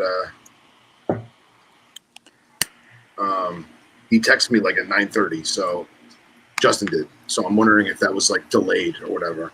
Oh, shit. I was all, Phil, it's only 9:15. What are you talking about? I forgot. Yeah. No, yeah. There's like time zones. And I don't know. I'm not a scientist. Dude, Jake's literally a whole day in the future. That's crazy. So Justin says, "Is it still going?" I say, "Yes." This train don't stop, baby. This train don't stop. This train don't stop. These bars and don't run.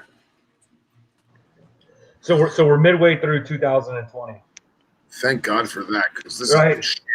I mean, there's a whole bunch of grade A fuck this year, but do your collections Noah and Phil? No, I think you're actually muted. You just unmuted yourself. Are y'all's collections where y'all thought they were going to be this year, or what do y'all think? He gone. He gone. I think that my collection is right where I want it to be. I got a bunch of new animals that I've been waiting for a long time, and I'm happy about that.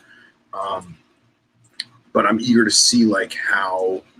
I'm eager to see what the rest of the year does, because like I have a ton of small stuff, man. So like in my mind, like I'm not planning on really pairing anything up except for geckos until at least maybe the end of 2021, beginning of 2022. Just because like all my stuff is still small. Like I have a trio of IJs that's probably about 2 years old, so I figure I want to give them another year. I got a male Brettles who's ready, but my female is still at least another year or two out. She's 2 years old, but she's still really small. And those are one you want to wait on with those. Yeah, exactly. And I'm wondering, I don't know if she's runty, because she's healthy as a horse. I don't know if she's runty or if it's just because I feed her very lean. I like space out meals appropriately. Yeah. So, I mean, who knows? You know, I picked up a bunch of the purple maculatus tremercerus, those tree vipers, and some of them are totally size enough to breed, but I'm just going to wait. Give them a year and a half, 2 years, and just see what happens. So. I think we've talked about it before between the two of us and Justin as well. None of us are here to try, like, we're not trying to breed something in mass. Right. We're trying to learn as much about a species and then cultivate it if possible, and do it in the healthiest, most for the species way, and promote those species too. You know, we all have a little bit of a word in the hobby, and people listening to us and seeing what we're posting and stuff like that, or you know, hopefully we can diversify their bonds a little bit. You know. Yeah, absolutely. You know, we always talk about it. Like we don't necessarily like, the money is cool from like producing offspring and making money to further the hobby is awesome, but like we don't do it for that. We do it because we want to give the animal the best life it can have in captivity and the best overall existence it can have, and that's what makes us happy, you know. And the best appearance that animal can have in the hobby as well. The other people seeing how we're doing it and appreciating it. Yeah. All right, we're all back. Woo! Yeah, we had some technical difficulties in Wisconsin over here. It's all right. Wisconsin. My family's from Minnesota. Oh, really? Yeah. Fuck the Packers. I don't follow football, and I think I'm the only person in Wisconsin that doesn't. So. Yeah, a bunch of cheeseheads. Yeah, it's all Packers everywhere you go around here. Wisconsin. Mm-hmm. Well, I was born in Texas, so I'm a Cowboys fan, and I'll fight anybody about it. Oh man! If everything y'all hear about Texas and football is real, and you're pretty young too, so like the Cowboys weren't even that good while you were you've been around. How old do you think I am? That's a compliment. Well, I'm 35, so when I was in my like teens, that was kind of the 95, 94, 95 when Cowboys were hot shit. When I hit 10 was when they were think they were in their second Super Bowl in a row or something. So it was just intravenously injected into my middle school life. But thank you. I am young. I appreciate it. Actually, is Smitty like? Okay, I was gonna say, is Justin the youngest one here? No, how old are you? I turned 36 last month. So Justin's Good the age. baby. How old are you, Phil? I will be 34 next week. Children. Justin, Yep. you're 28, something like that. You're older, 29. Say that number. 29 years old. 29. The baby of the group. I love it. Oh yeah. You need to get Jacob's young ass on here. Yeah. Right? Dude, it's crazy that Jake makes me feel old. Jake makes everyone feel old. Jake was in my city, living here, going to the same shows that I was going to, running in the same circles, the same gecko people circles I was in. I think his girlfriend at the time was breeding crested geckos or something.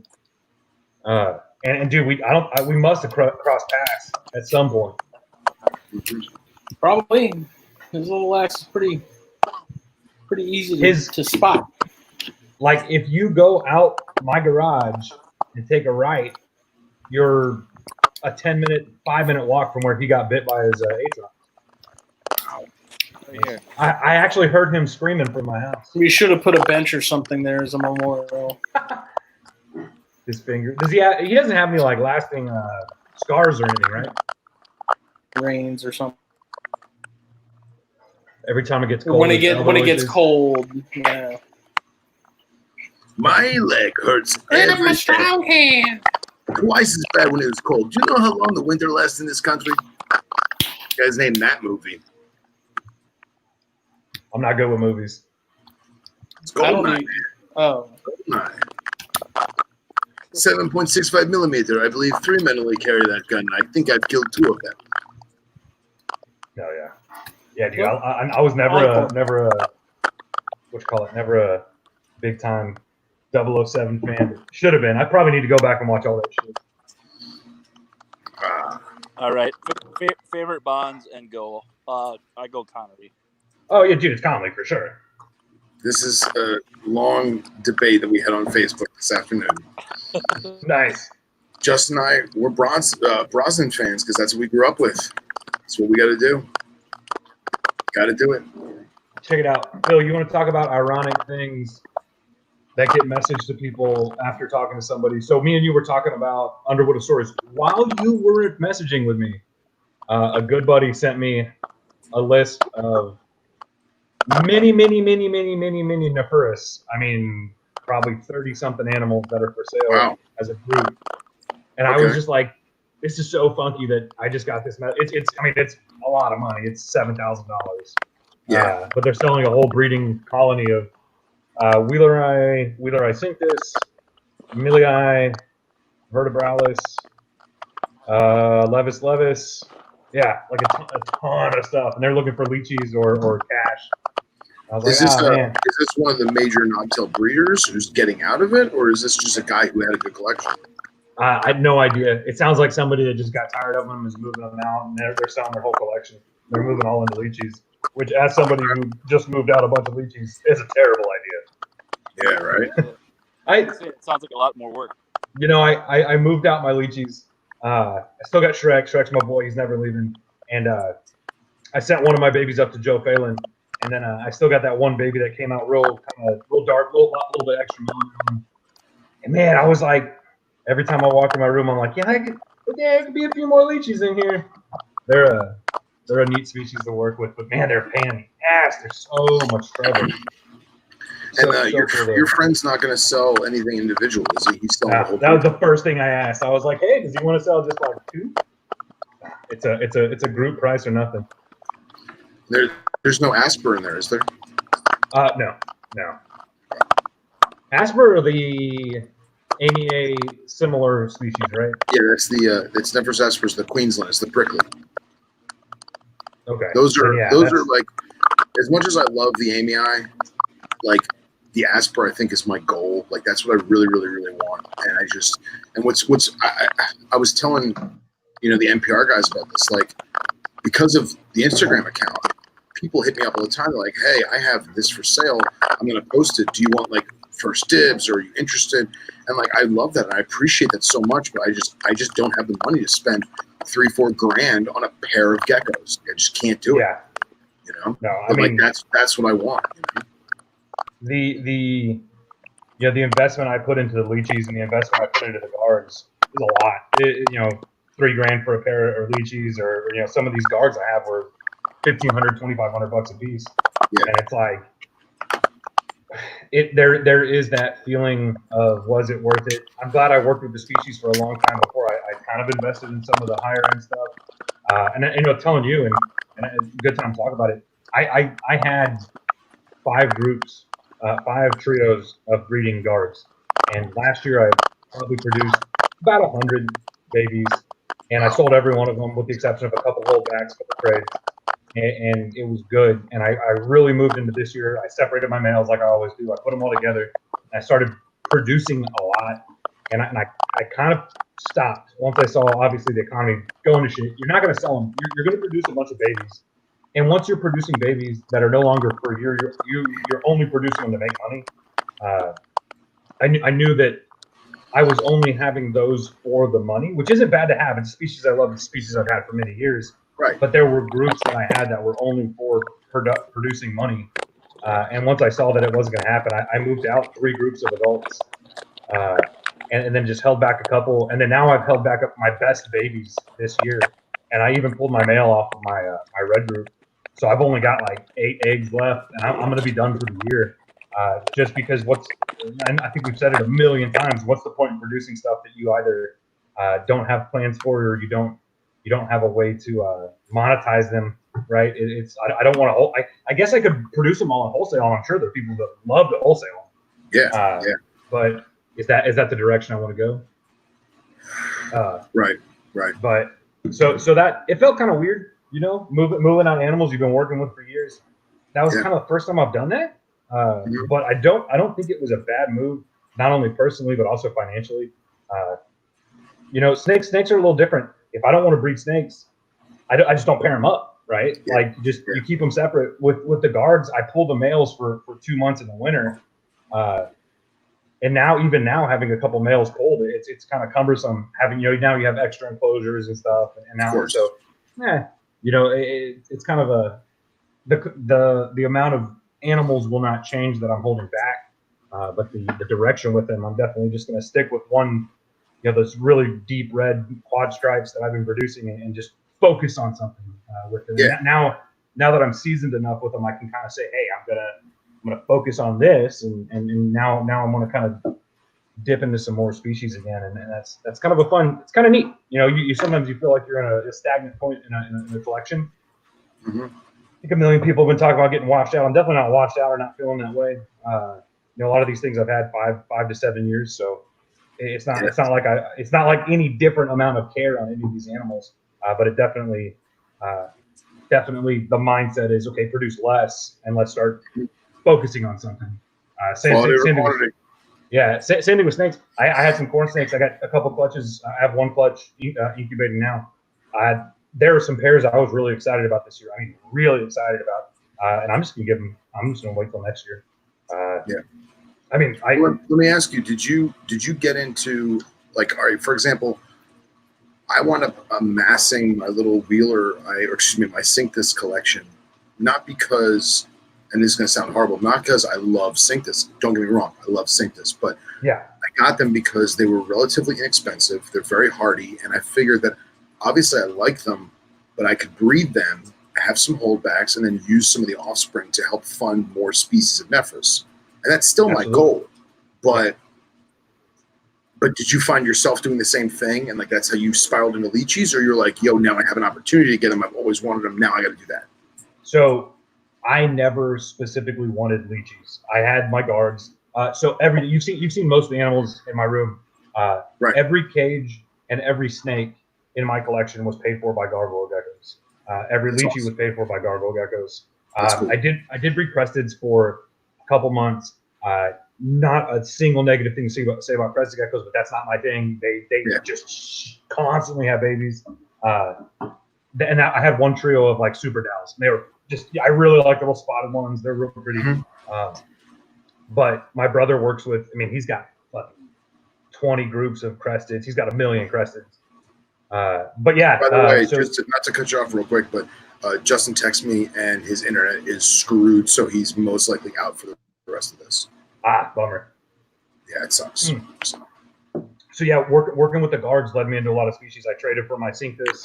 I traded for my cave geckos when I had those for a while. Working with that species led into other species, and yeah, there was, I got a lot of leeches because I was like, all right, these are going to do well. These are going to produce a ton of babies. I'm going to make literally they just shit cash. And it turns out that's not the case. They're a lot more difficult than I thought, and that's why I still love having them. But it's not something that I'm going to spend. Also, they take up a ton of real estate. They take up a lot of room. Yeah. Big animal, you know. Oh yeah. There's, I definitely looked at all the snakes I have. I don't have any snakes that I really am looking forward to making a bunch of money off of, or even producing to make money. I think with snakes, it's even harder than geckos. It could be. Yeah. It's a harder sell. There's not as many people into them. I can't get a first-time hobbyist into a snake, with the exception of maybe like a corn snake or a baby bull snake or something. I'm not going to sit there and tell somebody about the ins and outs of why a subox or roselet or something, or these will be great. Also, they never eat, and also they're kind of assholes, and also don't mess with it, because if you mess with it, it's not going to eat for a month. Right. And do I have corn snakes? Yeah, I got a ton of corn snakes. But that's like my love, right? There's and those will be in the collection regardless of breeding or not. And like I said, with that one pair, you're a rat snake guy. It's like what you like, I love rat snakes, man. That's it. That my Emery kind of Mila Morin project is going to be awesome to look into the future. When I produce things that have never been produced, so that's a big excitement in this house, and my wife is really into the rat snakes. So it's kind of all evolving. I think anybody that has a collection, and Phil, I know you're this way, because you're like me. You have kind of that Noah's Ark thing going on where you want a little bit of everything, a little bit of this, a little bit of that. Exactly. We know what it is that you can't, like, as much as we have our specific genuses that we love or we cherish, or our specific group of animals, like, we like what we like, so we get what we like. You know what I mean? Like, we like a little bit of that, a little bit of that. I kind of explained it to somebody the other day. I've been into cars and racing since I was 18 years old. I started autocrossing, went on to time attack, went on to semi-professional drifting. And I've had probably more cars than anybody ever should have had, probably 40 something cars. Wow. I own 6 cars right now. Something stupid. Something I don't even. None of them get driven. I don't even know why. And I've built cars that I loved, that I wish I still had. Some of the M3s, some of the Porsches, I wish I still had them. But you work with something, you love it, you have passion for it, you put a lot of time and effort into it, and then sometimes you sit there and you have that little tear down your eye as it leaves, but you love the time you spent with it. That doesn't mean it's bad. And I got to remind people that reptiles, it's also a hobby, that I've spent a lot of time with my Goniosaurus, my cave geckos. Raised them up, bred them for a whole year, produced some beautiful babies, held some back, went into my, I guess, second year breeding them, produced some babies. And I was like, you know what? I got a local buddy that's really into these. Here's the whole group. Here's the whole group. Nice. Take them. And was so happy to work with that species. And not that I don't ever want to own that species again. Yeah. It's not like I bought a ball python and decided, I can't take care of this anymore. I got to put it on Craigslist. I don't go into anything without an intention of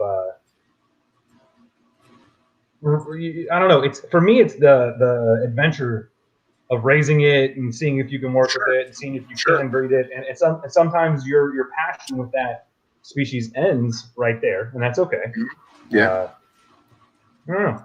Well, how about this? So, like, I've gotten a lot of species where I got one, and I was like, man, this is so cool. I want one. I'm going to get one. And, like, right about that time where you would think, you're like, I'm sick of it. Why did I get this? Like, kind of like the Craigslist thing, like you were saying.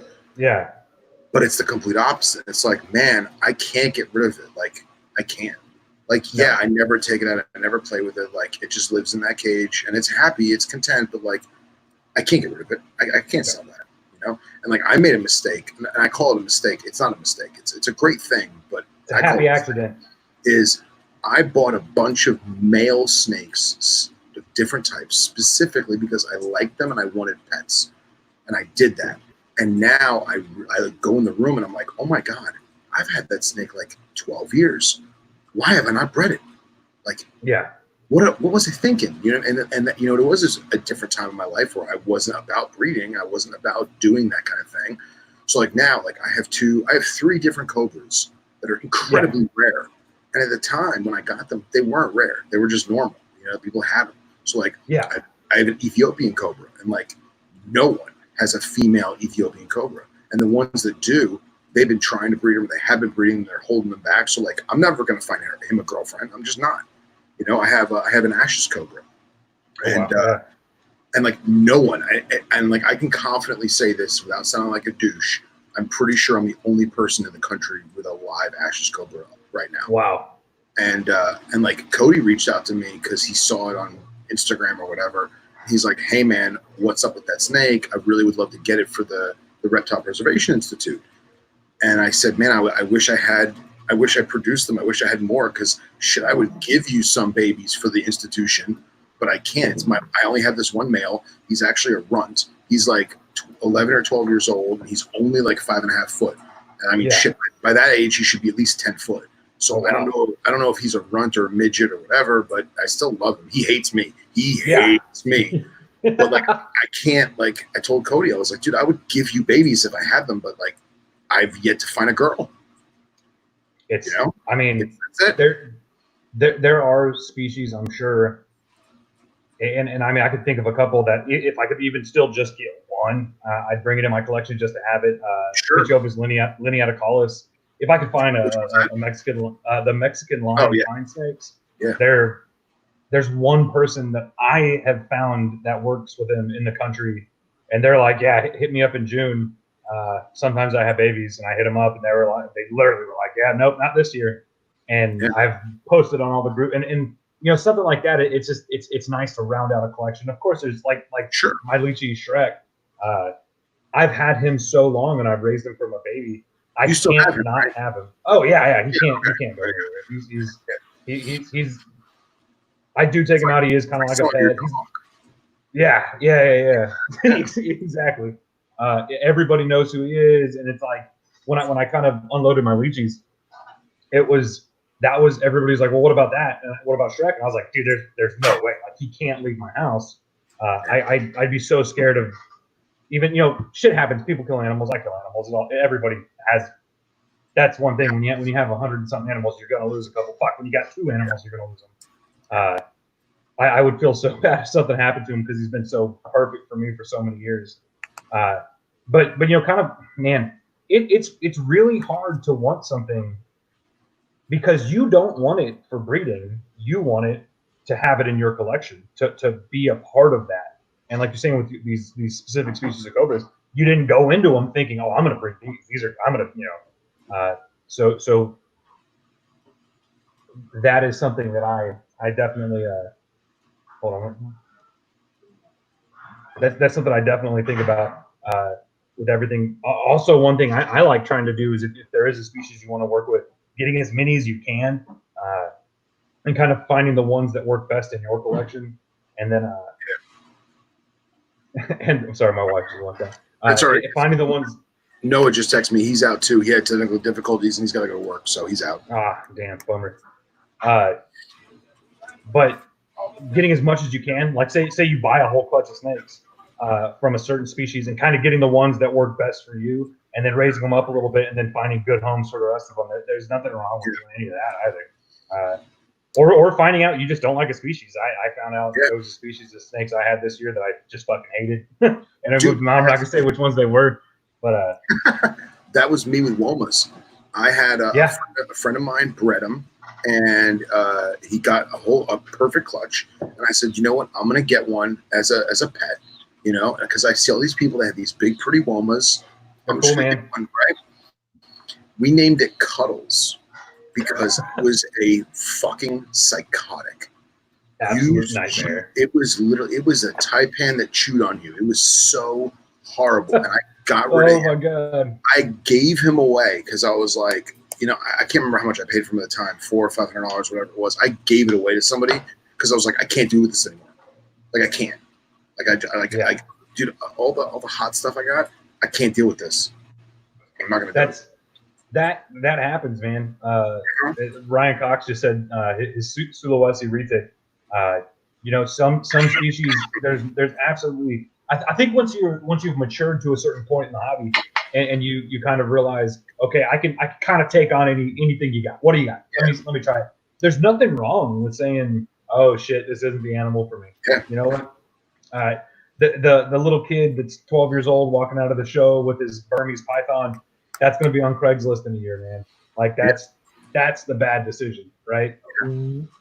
We as hobbyists and we as propagators of these animals will make bad decisions, but they're a little bit safer decisions, right? They're a little bit more educated decisions because we're not going into anything blind. Sure. Yeah, I got a couple. I always wanted file snakes, the Cape files. Oh, those are amazing. Yeah.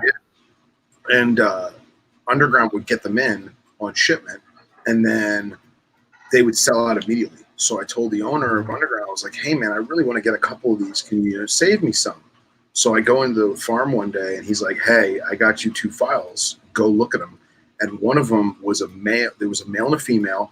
The male was like turquoise blue, like Michigan blue racer blue, which I thought was crazy. And then it was a gravid female. And he's like, here, just take them. And I was like, for real? He goes, ask me again, I'll charge you. Like that kind of thing, Yeah, so he gave them to me. And I was like, wow, this is so awesome. And I took them home, and they're imports. So first thing I do, leave them alone. Just leave them be, let them do their thing.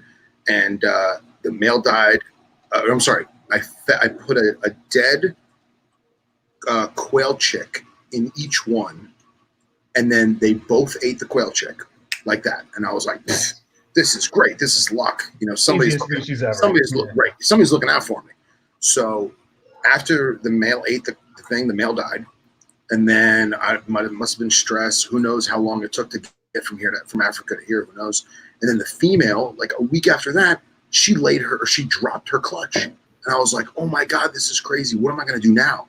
I got to incubate these things. What happens when they hatch? What do I do with babies? Oh my God, like I'm going crazy. I don't know what I'm going to do. So I set the eggs up. I put them in the incubator.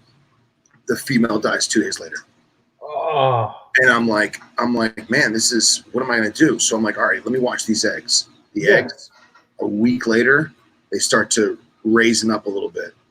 A week after that, they get a little smaller, denting, and everything's tip top. I know what I'm doing in that regard.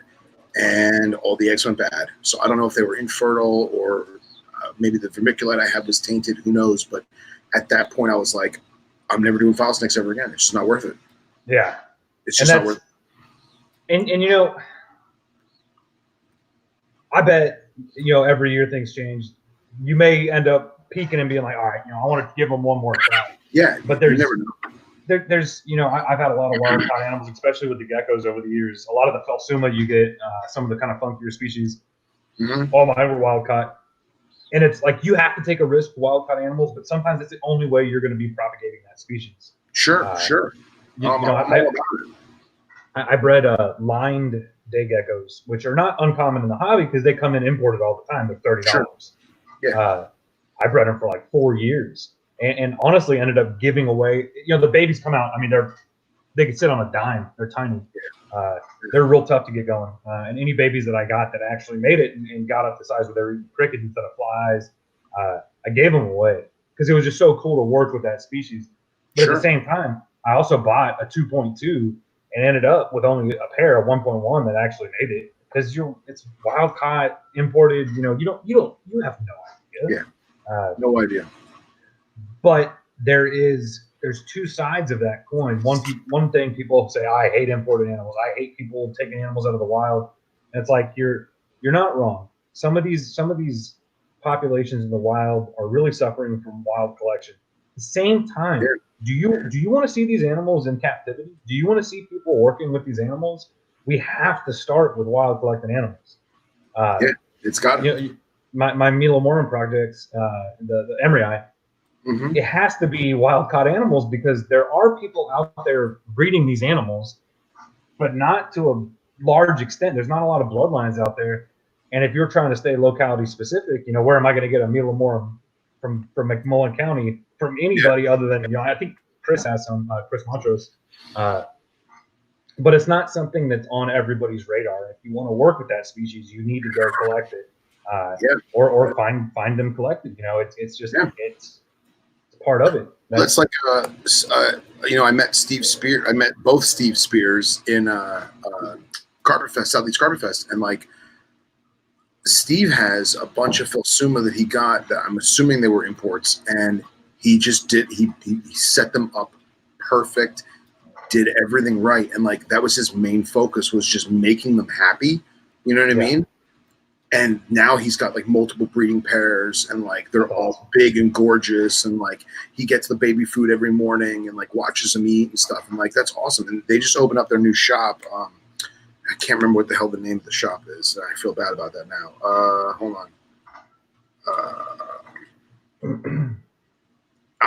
Exotic Envy. They just opened their store, and like I know he has a bunch of the Philsuma on display in the store, and like that's super cool. And like to know that like he did what he did properly and successfully what I attempted to do, and I'm sure we've all attempted to do countless times. So I dig it, man. I really do. It's there needs to be some level of vetting done on why you're bringing in species and who's picking up those species. I think. But it is extremely important to the hobby.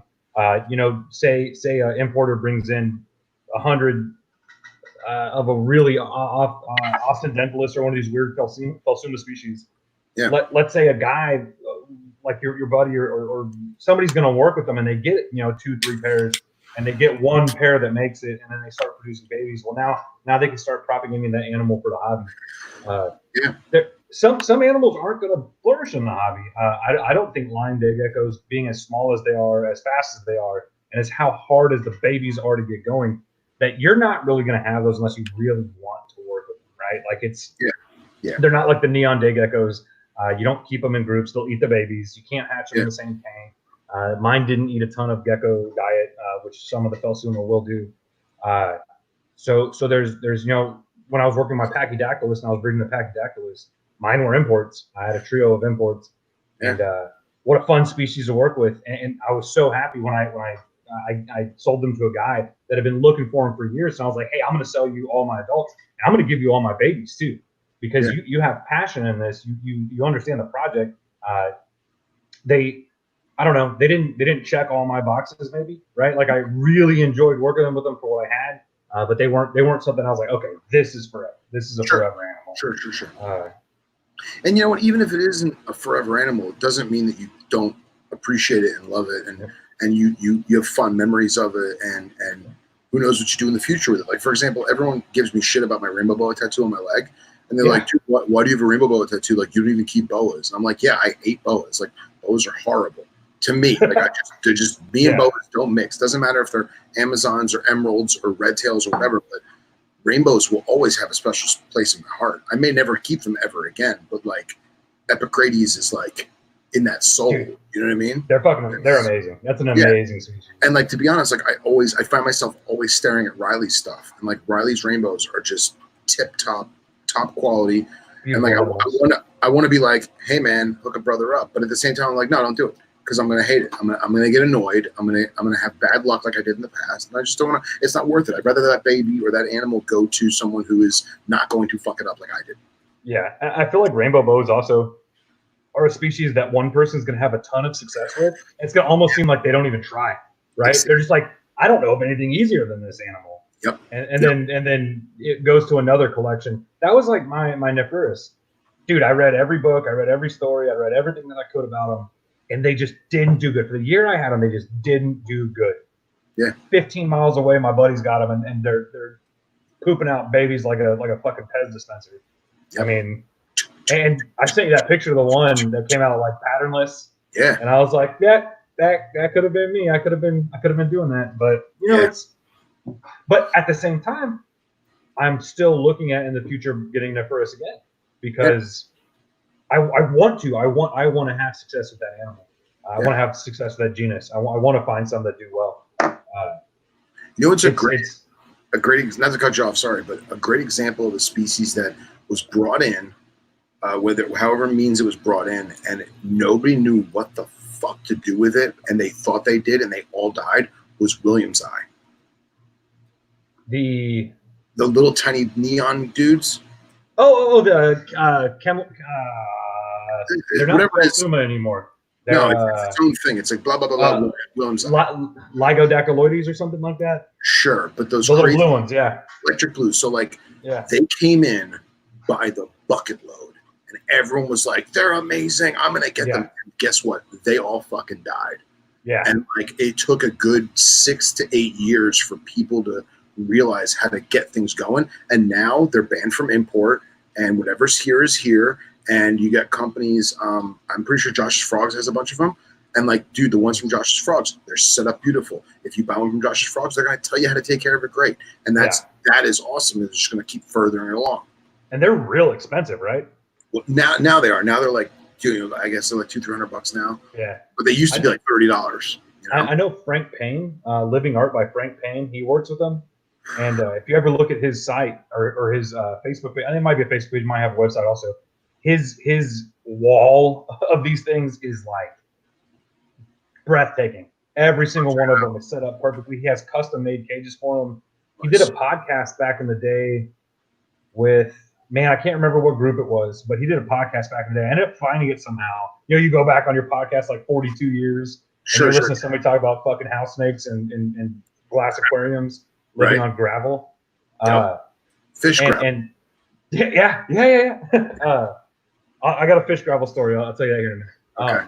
But I listened to his podcast. I was like, holy shit, these are amazing. I looked at it and there's a specific way to set them up. There's a specific way to do it. And they flourish and they poop out babies and you could do so well with them. And it sounds like they're an easy sell too. If that's something somebody wanted to work with to propagate, trying to make some money, it's a thing. But man, there's so many little species like that. So anyways, my gravel story, I worked with rosy boas for years before I found out they were illegal because I didn't know. I mean, there's not you go to a reptile show in Austin and they say, hey, you also don't take these to Oasis County, they're illegal.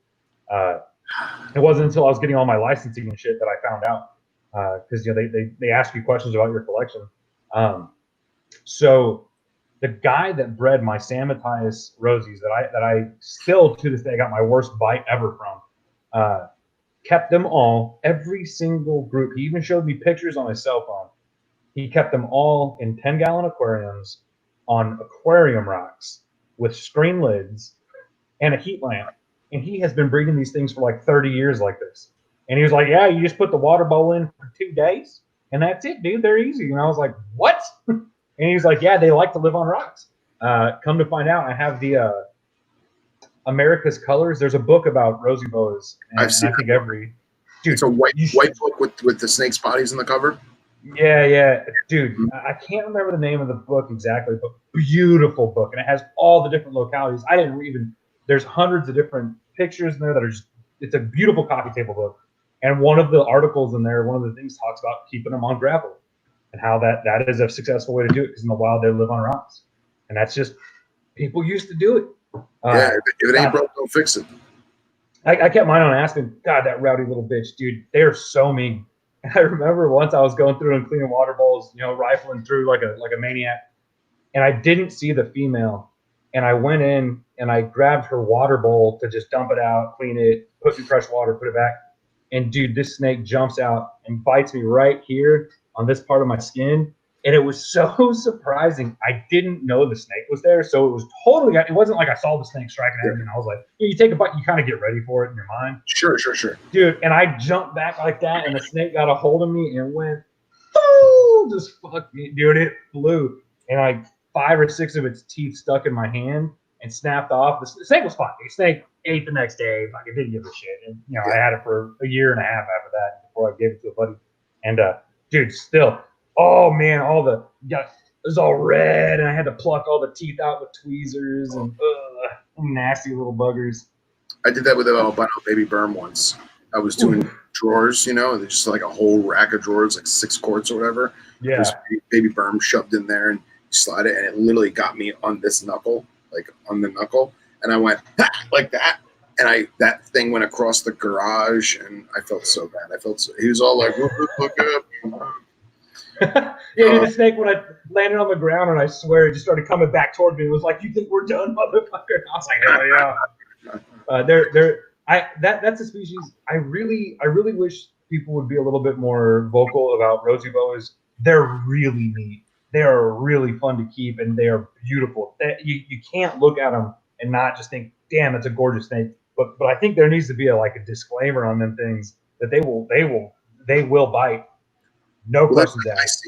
I follow all these guys who do all this field herping out west, and even west of you, and it always surprised me. It's like the United States has boas, like that's amazing, and you see it on the rock, and it's like it has a city in the background, and you're like, that's crazy, like that's El Paso, like that's crazy. That's awesome. Right. Mm-hmm. That's awesome. The more my collection grows and the more appreciation I gain towards these animals, the more I want to find them in the wild. Hands down. I know we've talked about it a million times. It takes that we all started young. Most of us started young, and it takes that mid-20s into your 30s to get that. I don't want to say the appreciation, because we always appreciate them, but the appreciation for the animal in situ. Yeah. And you want to, and that also helps the husbandry, because now you want to recreate that, especially when you've seen it. Burke and Owen talk about it all the time, and they're like, "Oh yeah, what you see in the wild, you want to recreate it." Yeah, that's awesome. The bioactive tubs I've been going to for a lot of the rat snakes, I love it, man. They act differently. They definitely respond to things differently when they have enrichment and stuff. I am still a tub rat keeper. I think kind of always will be, just for ease. Definitely, I had some of my Pituophis in honestly glass aquariums, because if your temperature's right and you're doing things right, there's nothing wrong with that. They do terrible. They do terrible, man. They fucking lose it. They're anxious. They see you and they just don't do well. Whereas now, once I moved everything to tubs for the last, I guess it's been two and a half years, everything's been in a tub now. So much more placid, easier to handle. You can tell they're not stressed. They eat better. They don't come flying out to eat every time. A lot of them, I use these little plastic plates. I just throw the mice on there and throw them in there and let them do their thing, and then clean buckets of shit a couple days later. Deli cup lids. Hey, Trap City Dan wants to know which ones are the blue ones. I know that the Winchester, I believe it's the Winchester locality, has a maroon stripe that's not straight. It has a lot of muddling on it, and they kind of have a blue background. And then the Pioneer, I don't know if it's Pioneer County or Pioneer City, there is a wild population of anneries, and those are blue. They're like a lavender, purple, blue color. Because the other ones, they're not so much blue as they are like a slavey blue, like a gray blue. Yeah, and it kind of depends, because there's 3 different subspecies. There's Triv, there's the Baja. Anyways, there's Bajas, Mexicans, and the coastals. And so depending on where you're at, the Mexican species, or the subspecies, the Trivs, all have that kind of real light, creamy to a white with the black stripes, with the dark, very, very dark pronounced stripes. Your Bajas, which are going to be like I think your Arizonas and stuff like that, your Dome Rocks. Oh no, I'm sorry. There's 4 subspecies. There's coastals, Mexicans, Bajas, and Arizonans. So the Arizonans are the furthest east, and they have more of a gray, and they have oranges and yellows on their stripes. And then your Bajas are more of that kind of slate. Some of them even get like a milk color with reds on the stripes. And then the coastals and then the Triv have the really, really neat cream background. I'm trying to.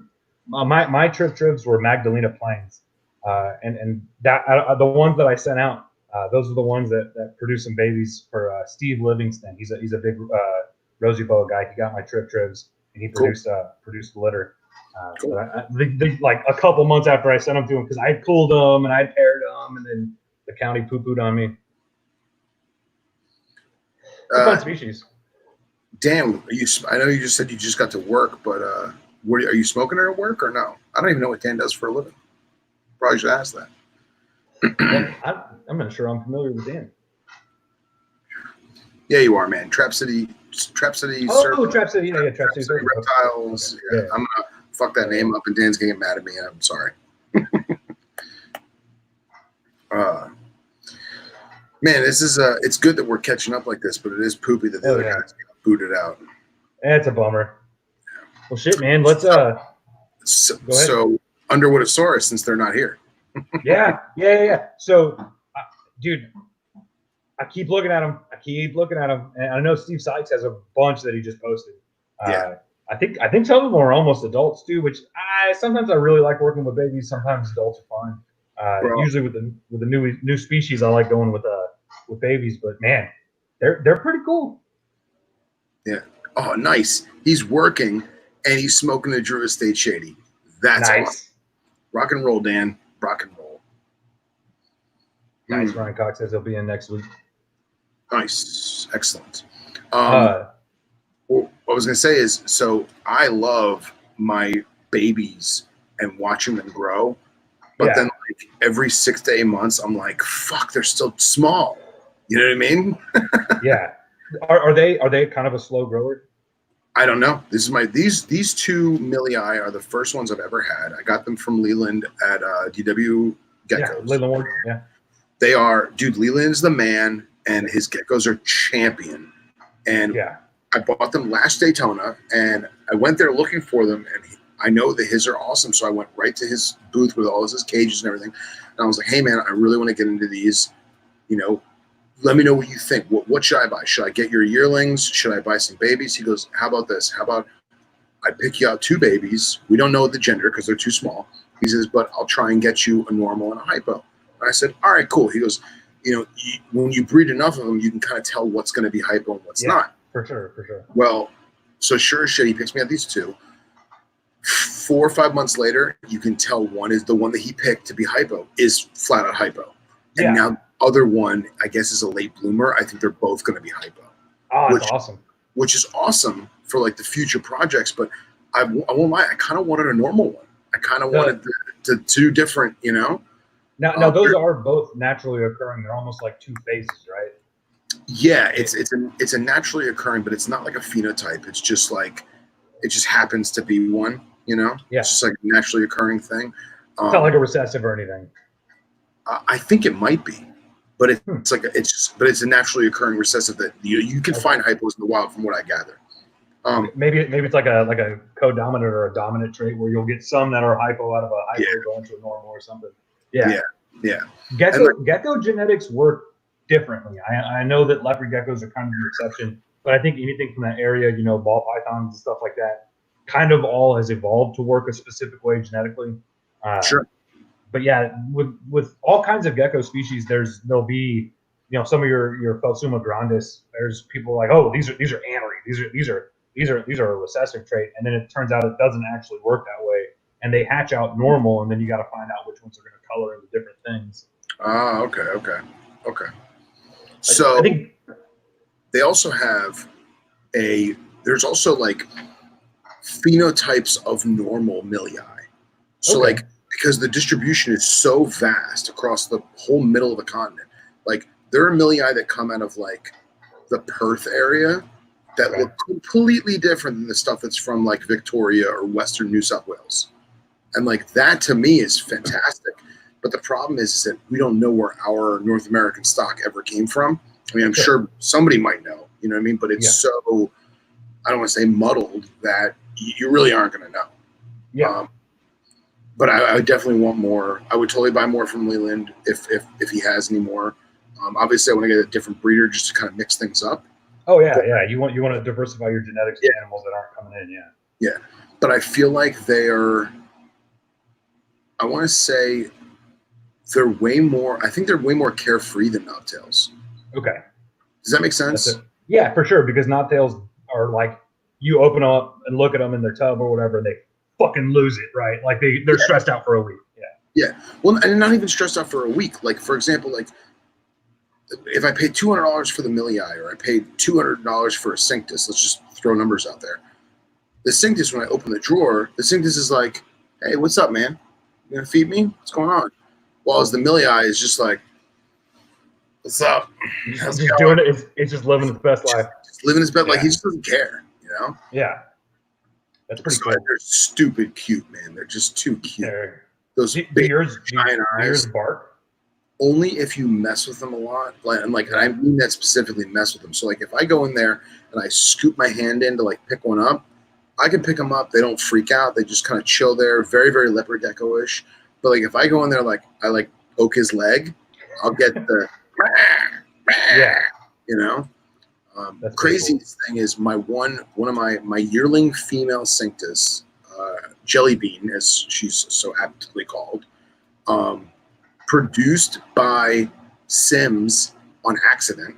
They had some geckos and they just popped out a couple eggs and they're like, all right, cool. Then like Sims doesn't do knobtails. Yeah. So that's the one that had the pseudobrochythalamus, the eye thing.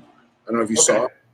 I have. Yeah, I know exactly. So the eye finally popped, and you can see where there's like a mesentery over the eye, but like pupil dilation is perfect. The eye coloration is good. I can see the capillaries in there, and she hates it because I'm shining a big ass flashlight in her eyeball. But she looks healthy. She's eating. She's doing good.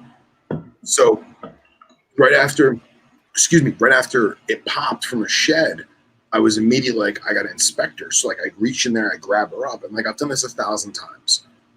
And this one time I go to do it and she goes, meh, and latches onto my index finger. Oh shit. I didn't do the throwing thing because you know, but I flinched a little. I was like, oh my God. That's the first time I've ever been bit by a knobtail gecko. They look like they could have a serious bite too. They got big ass heads. Didn't break skin or nothing, but still, I thought that to me was a sign that she was good. Yeah, there's something to say when an animal is rambunctious or spunky or something. You're like, oh, awesome! You're not lethargic. You're not having issues. You're doing your thing, and you're thinking I'm a predator, which means you're ready to defend yourself.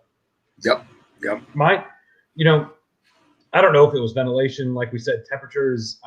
I'm willing to give them another try just because I love the species so much. The two things that kind of freaked me out. I had read a lot about first getting into them, and I'd watched the videos. And this was kind of a while ago when I had them.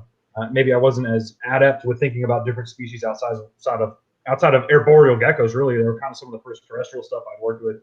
And the push-ups, when you open it up and they start doing the little push-up thing, I was like, oh, all right, that's kind of different. And then when they shed for the first time, and there's just like a whole cap of the top of the gecko sitting on the floor, and you're like, hey, y'all ain't gonna eat that? What's the deal? Yep. And then do the 12-year-old thing, like my gecko didn't eat it shed, and then you come to find out that they don't. Yeah, right. Scumbags. Right. Yeah, man, I'm right on that cusp of wanting to either get Underwoodosaurus or just making the leap and getting Amia. Amia are amazing. Get the Underwoodosaurus because A, you like them. B, they're badass. You can have you can have that kind of carefree attitude with them and not worry too much because they are stupid hardy. Okay. And then once you are, I don't want to say content with that, then jump in and get some Amia. You know, I feel like I've kind of got it to click because you're right. I mean, and dude, Amia they're like $800, $1,000. They're expensive, man. They're a big financial leap as far as getting into the complex. I'll never buy another Amii that is under a year old. I just won't. Yeah. Because I really feel like the transportation shock fucks them up. Dude, that's a thing. That's a thing with a lot of species. Yeah. I think that it's just the whole thing of like living in a deli cup for 24 hours and shaking of the box or the airplane or the car ride or even what at a show where like, for example, like some of my Amii that I had, I met people halfway and it was literally they were only in the deli cup for I don't know, maybe 6 hours, 7 hours max, but it it just didn't do it, man. They didn't do well. And then at the same time, there's so much accidental, subconscious inbreeding. I'm convinced 3 or 4 of my last babies I got, they all lived to be 6 to 9 months old, and then they croaked. And I really think that it has to do with genetics of, organ, not developing properly, or having some kind of chemical imbalance or some kind of gland imbalance. And I really think, and there's no way to know, you can't do a necropsy on a gecko that weighs 4 grams. No. It's not going to happen. Yeah. And you can't look at it genetically to find out if there was inbreeding depression issues or not. Yeah. But dude, inbreeding depression is such a prominent thing in this species that people don't put enough thought into. I have a couple species that I know that I have siblings that I hope to possibly work with, but I also know that they're like F1s, F2s, maybe F3s. I don't even think I have any F3s that are there. I think I have some F3s. But even then, you're kind of. What's that? F3s as siblings. So like yes, F3 of the same parents. Yeah, and that's kind of like where I'm like, I don't know, like and it hits certain species a little harder than others. I know for a fact that Pityophis are really bad about it. Inbreeding depression of Pityophis is a big deal, and not enough people talk about it. I saw it when I think we talked about it with Billy. I had the old combo wombo digital snakes. The patternless, axanthic, hypo, white-sided, AML, and then het AML bulls. And dude, they're not as, it's not all there. You can see it. They do weird things. They swim with their head. They're twitchy. You get this thing. Sometimes you'll pick them up. They start doing this kind of nervous twitch thing. Really? And I'm convinced, and I've heard other people talk about it. In fact, I think Riley's podcast, they had a Travis from Living Legless Reptiles.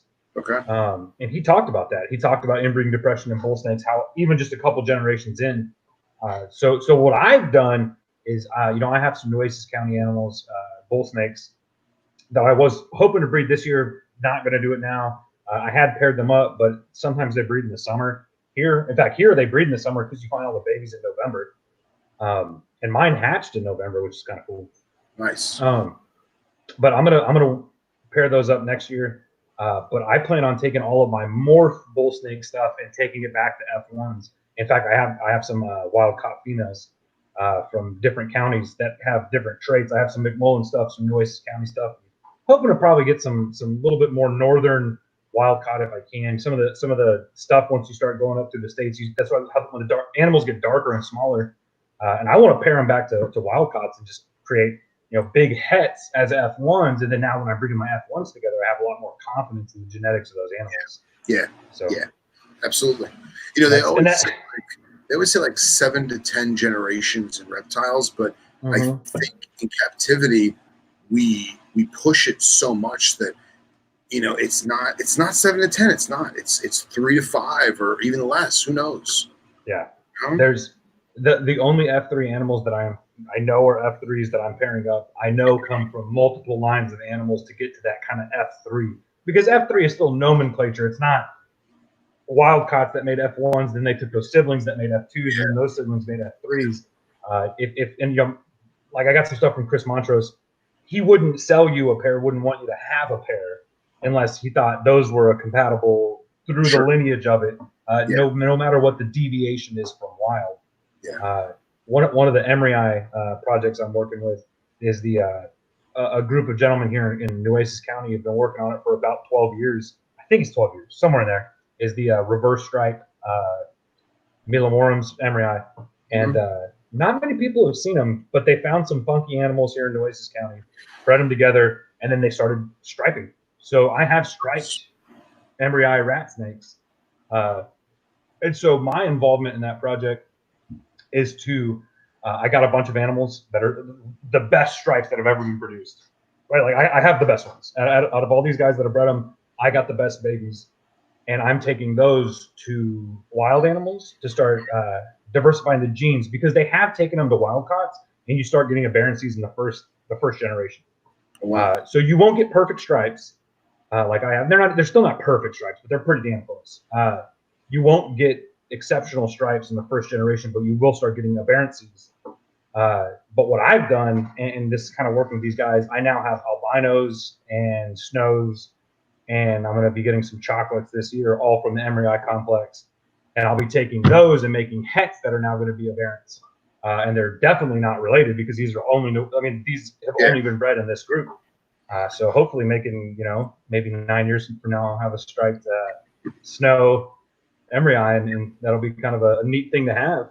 Well, now, have you considered this? So, like, people always think about, the F series in terms of how many times can I breed back to grandma or whatever. Yeah, but yeah.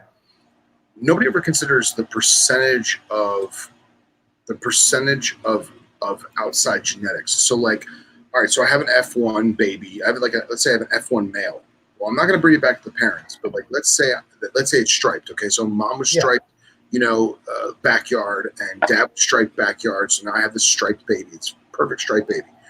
So then I get it's a male. I get a female from 100 miles north. I incorporate that back in. So now I've got, let's just say it's 50% striped. Well, I can take that 50% striped baby, breed it back to grandma, grandpa. Now I've got 25% of the original grandma, grandpa. Exactly. So I think that to me seems so much more, I don't want to say acceptable. Yeah. You know what I mean? And like, absolutely. As long as you keep getting it. So in theory, you could have your fully striped line and continue to do, it would have to be like every other generation in theory, right? Or every every 3 generations in theory. Every 3rd generation, yeah. Yeah, because like I'm not a Punnett square kind of guy. I can't do that. Yeah. But yeah, I think that's a totally feasible thing to do, a striped line or a purple line or a fucking zigzag line, whatever. Any of your allelically bred traits. Sure. And that's one thing that like I'm really interested in with the gargoyle geckos. Some of my best gargoyles that I've produced were produced by sibling to sibling.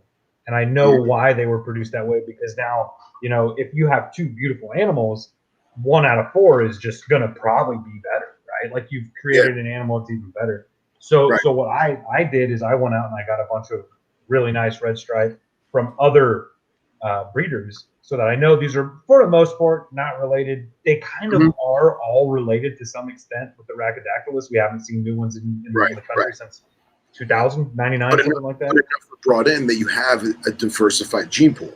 Yeah. But the first time I bred a super nice animal from a different breeder to one of my super high end that I had produced, I didn't get really high end stuff. And I hate to say high end because they're all, I love. Yeah, I know what you mean. But it didn't meet the rubric of what these others can produce. So there's thought to say that the reason they're coming out like that is because it's the same genetics, quantified. You keep compounding it, and that's where that comes. So it's such a tough thing in this hobby. When we say selective breeding, we mean inbreeding for the most part. Yeah. But what can we do to diversify that as much as possible? You're selectively inbreeding. You're trying to do second cousin, not brother sister. Yeah, and it's how long until one of these fucking Great Danes has hip dysplasia? You know what I mean? It's the exact same thought.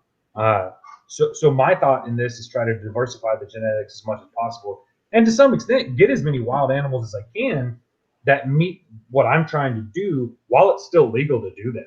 Because that could end next week, right? Like this very nice special thing that we can do in this hobby could end real quick, and there's a lot of states where you can't wild collect. So that's something we kind of got to think about. And if we want to continue to create these animals, because that's what we're doing, we're creating them, right? Like this wouldn't happen in the wild.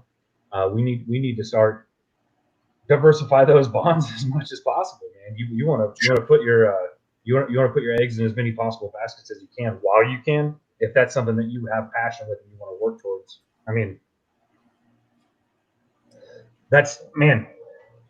you ain't getting a lot of that stuff from Australia. I wish they would open it for like one day, right? One day, and just make it to where it doesn't matter what kind of a tax you had to pay, right?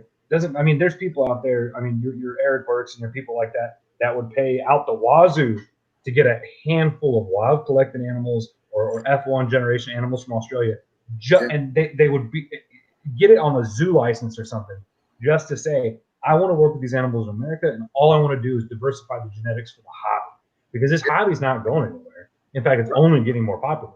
Right.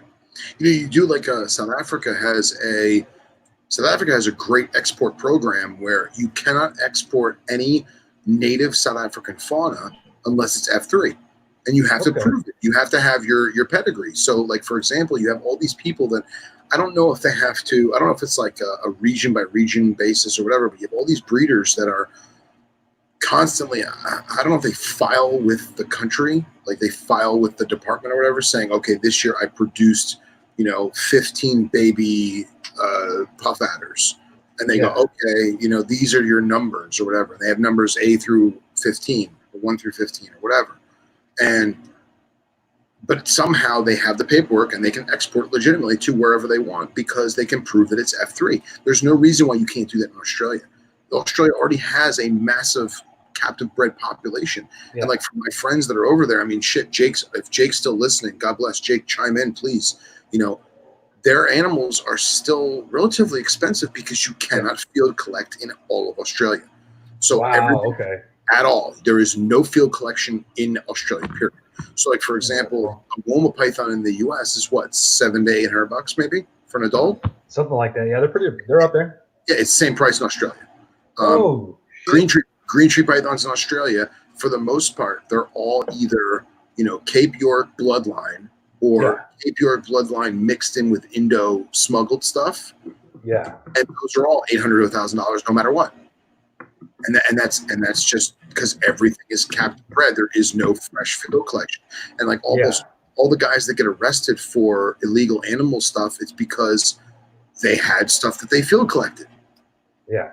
And that's, I didn't know that at all. Yeah. I mean, Jake, if you're still listening, please chime in, because obviously you live there, you know better than me. And Jake's great because, he's a snake removal guy on the side. So he's the guy who goes into people's houses, takes the snake out, that's whether it be a brown snake or, red belly black or black snake or whatever, he gets them out and relocates them safely. So now he's seeing all the stuff that is human interaction. He's also seeing all the captive bred hobbyist stuff, So could you imagine if they got one day to export, what they could accomplish, and then at the same time, the revenue would bring in? Yeah, absolutely. Just the taxes that you would pay to Australia. We're talking about just the United States, maybe Canada too. Think about this: Japan, China, Taiwan, Indonesia, all of Europe. Oh my God, the money that country would bring in from captive bred animals. Yeah. Wow. The thing that I think about, everybody talks about the crazy morphs they have in some of these animals over there. I don't think that's what the draw would be in America anymore. You see a lot of these people that are really drawn to wild type animals. Yeah. And dude, I mean, just imagine the big name Morelia guys here. Hey, you can have a bunch of F1 or a bunch of wild coastals. We'll send you a box. It's $10,000, and it's $10,000 and $5,000 of that is taxes. Here you go. For a bunch of wiggly worms that you can go out and catch in your backyard. Assumedly, I don't know how Australia works. Yeah, seems seems pretty amazing. But yeah, I know the damage that can be done to a species from wild collection. We saw it in Texas with indigos, right? Yeah. And most of it wasn't wild collections. People just killing them because it's Texas. Yeah. Right. Yeah, I mean, if Eastern's in Florida. If you can point a gun at it in Texas, I promise you we will kill it. It is not a question. It's all private land, and it's what Texas people do. But now they stopped that, and now Texas indigos are no longer on that list. They're no longer a protected species. They are blacklisted from sale, which is fine. But we can get those out in the hobby now. Why can't they do something like that? Everything has to be documented. Everything has to be labeled. Everything has to be working with the legislators and working with them is the way to do this. It's not doing it behind their backs, right? Right. It's like we can parallel this to a lot of other things, gun hobbies and stuff like that. It's building proper legislation so that people that are doing things responsibly can share this hobby, and then the decrepit, the evil side of this, it's not gonna, that amount isn't gonna change, right? The bad guys aren't going anywhere. Those guys are still they're still getting their Russian tortoises and socks. They're still getting their fully automatic weapons. It doesn't matter. The guys that are going to get that stuff are still going to get that stuff. None of that's changing through any level of legislation at all. It's not. It does not work that way. But you think about how many people would not go that route if given the ability to do it properly. And like go real quick, going back to like the Morelia for a minute, like all those crazy like coastal morphs and jungle morphs that they have over there in Australia, and like, dude, all the blue tongue morphs and like, just it's all the morphs they have, all the Antaresia morphs and stuff. I feel like that's not even what we would want, because we want fresh blood. We don't want inbred shit. Not calling it shit. You know what I mean? It's not that I don't. We do want that stuff. Of course, we want it in the hobby. We want it, but if somebody came to you right now and they're like, hey, we have some Levis pilbarensis, we have Australian bred patternless albinos, one of the coolest fucking animals on the planet. The thing looks like a fucking Independence Day alien, right? Yep. And they said, okay, we have those, but we also have Perth County. I don't know how Australia works. F1 pilbarensis, right? We have these. They have this really neat specific look. The marking's a little darker behind the eye. They have this one little yellow spot on the tail. You just, right? You lose your fucking mind, right? Because that's where the real hobbyists are, right? The guys that are like, oh, like I have multiple locality of Emryi, and it's like so cool to have some from this locality that look like this and some that look like that from that locality, and that's the things I nerd out on. And that's the stuff that you're willing to take a $20 snake or a $25 snake. That's what, if somebody sells it for, and say, well, this is a $150 snake. No, this is, and then and it sells out. Everybody wants it. Everybody wants to buy it. It's cool to get the genetics. It's the same exact thing like your Emerys. It's the same thing with like you have normal corns in Florida, you have Anery corns in Florida, you have Miami Phase in Florida, and then they have a Keys corn. Now, I personally have never seen a Keys corn in person. But like apparently they're the coolest things in sliced bread, and that's why they're illegal to touch, and you can't take them out of the wild, and that's why they stay there. And I get that, but I just think that going back to the pilbarensis, like me personally, I'm not a morph guy. I would totally want the naturally looking animal, but at the same time, if it's a chance for new blood, even if it is the crazy patternless starburst, a hypo super amel albino, we're just going to breed it to another pilbarensis and wham, new genetics. Done. Yep, exactly. A whole new line of animals. The corn snakes I just got from Chris Montrose are the Cleveland County, North Carolina montane corn snakes. They're from the mountains. They call them South Mountain corns. They're red rats. They're North Carolina red rats. Mm-hmm. They're completely different than any other corn snakes out there. They look totally different. They're smaller, dude. They're just insane. And I got my babies in, and dude, they look nothing. Absolutely, they almost look like a Baird's rat in coloration. A little bit more maroon on the saddles. Very cool. But they have that really cool deep gray background. Yeah. And like those, that's something I really, really, really wanted to have in the collection. Do I have combo wombo 5 more corn snakes? Yeah, hell yeah, I do. I love them things. Ain't nothing cooler than pulling out an animal that looks like lightning when your buddies are over here and you're like, oh, this is Joe Phelan sent me this year. It's a sulfur mask, which I believe is diffused amel caramel mask. I think I'm missing one. Gene, I don't know. But it's like it's such a cool looking animal, right? Healthy animal, eats great, but at the same time, when I look at my like F1, F2 Okeetees, I'm just like, oh shit! Look at these things, man. Look at these animals, and then these montane corns. You just look at them, and it's like, geez, that's a natural occurring animal that's that beautiful that we can. But that's we've talked about it I think every time I've been on here, we talk about that responsibility we have as keepers and being in a little bit of limelight in this hobby is promoting that and showing people, your 5-gene bull snake is really cool, but check out this Kankakee, right? How cool is that? How cool is this Nueces County? They're literally peach. Regular Mexican pines, bro. Like, yeah, that is just normal Mexican pine. I don't care what morph or whatever or locality. That animal's crazy looking. Yeah. And like if you cut the snake in 3 pieces, it's 3 different snakes. Yeah, and one of that part of that snake is just neon orange, right? Right. I think a lot of the morph-driven hobby came from corn snakes because that's really neat to play genetics, but also came from the pyramid scheme that is ball pythons. I am one of these people that, and I think we even talked about this last show.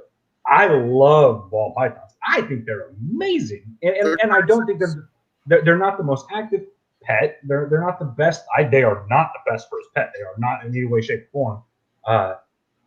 Because I think there's more information that needs to go to a new keeper when they get them. It is going to go off feed. You are going to have issues with it. If you do this wrong, you're going to have respiratory infections. But that pyramid scheme that happened when all these guys, when guy A spent $100,000 on a snake so he could breed it in a year and make more snakes that cost $50,000, and then the guys that bought those sold them off for $25,000. People saw that and kind of really bit onto it. And there's nothing wrong with that side of the hobby, because that needs to exist in order for us to have our little geckos that people like. And so there's waxes and wanes. There's a give and take in all of this. But I think that hunt for the next morph saturated the minds of a lot of keepers. Some people don't want to get into snakes because there are no morphs. I don't think people necessarily think about North Mexican pines, the Debijani, because there aren't a lot of morphs. And they're just like, well, what's going to happen when I breed these two together? I'm just going to get more that look like that. And on top of that, they kind of look like shit. They're kind of ugly when they're born. Yeah, you get it because you like it, not because you get it because of the animal itself. Yeah. Like, for example, like the hypoamii. Yeah. The hypoamii are gorgeous. They're fucking crazy tangerine orange, rough little bulldogs. They're adorable.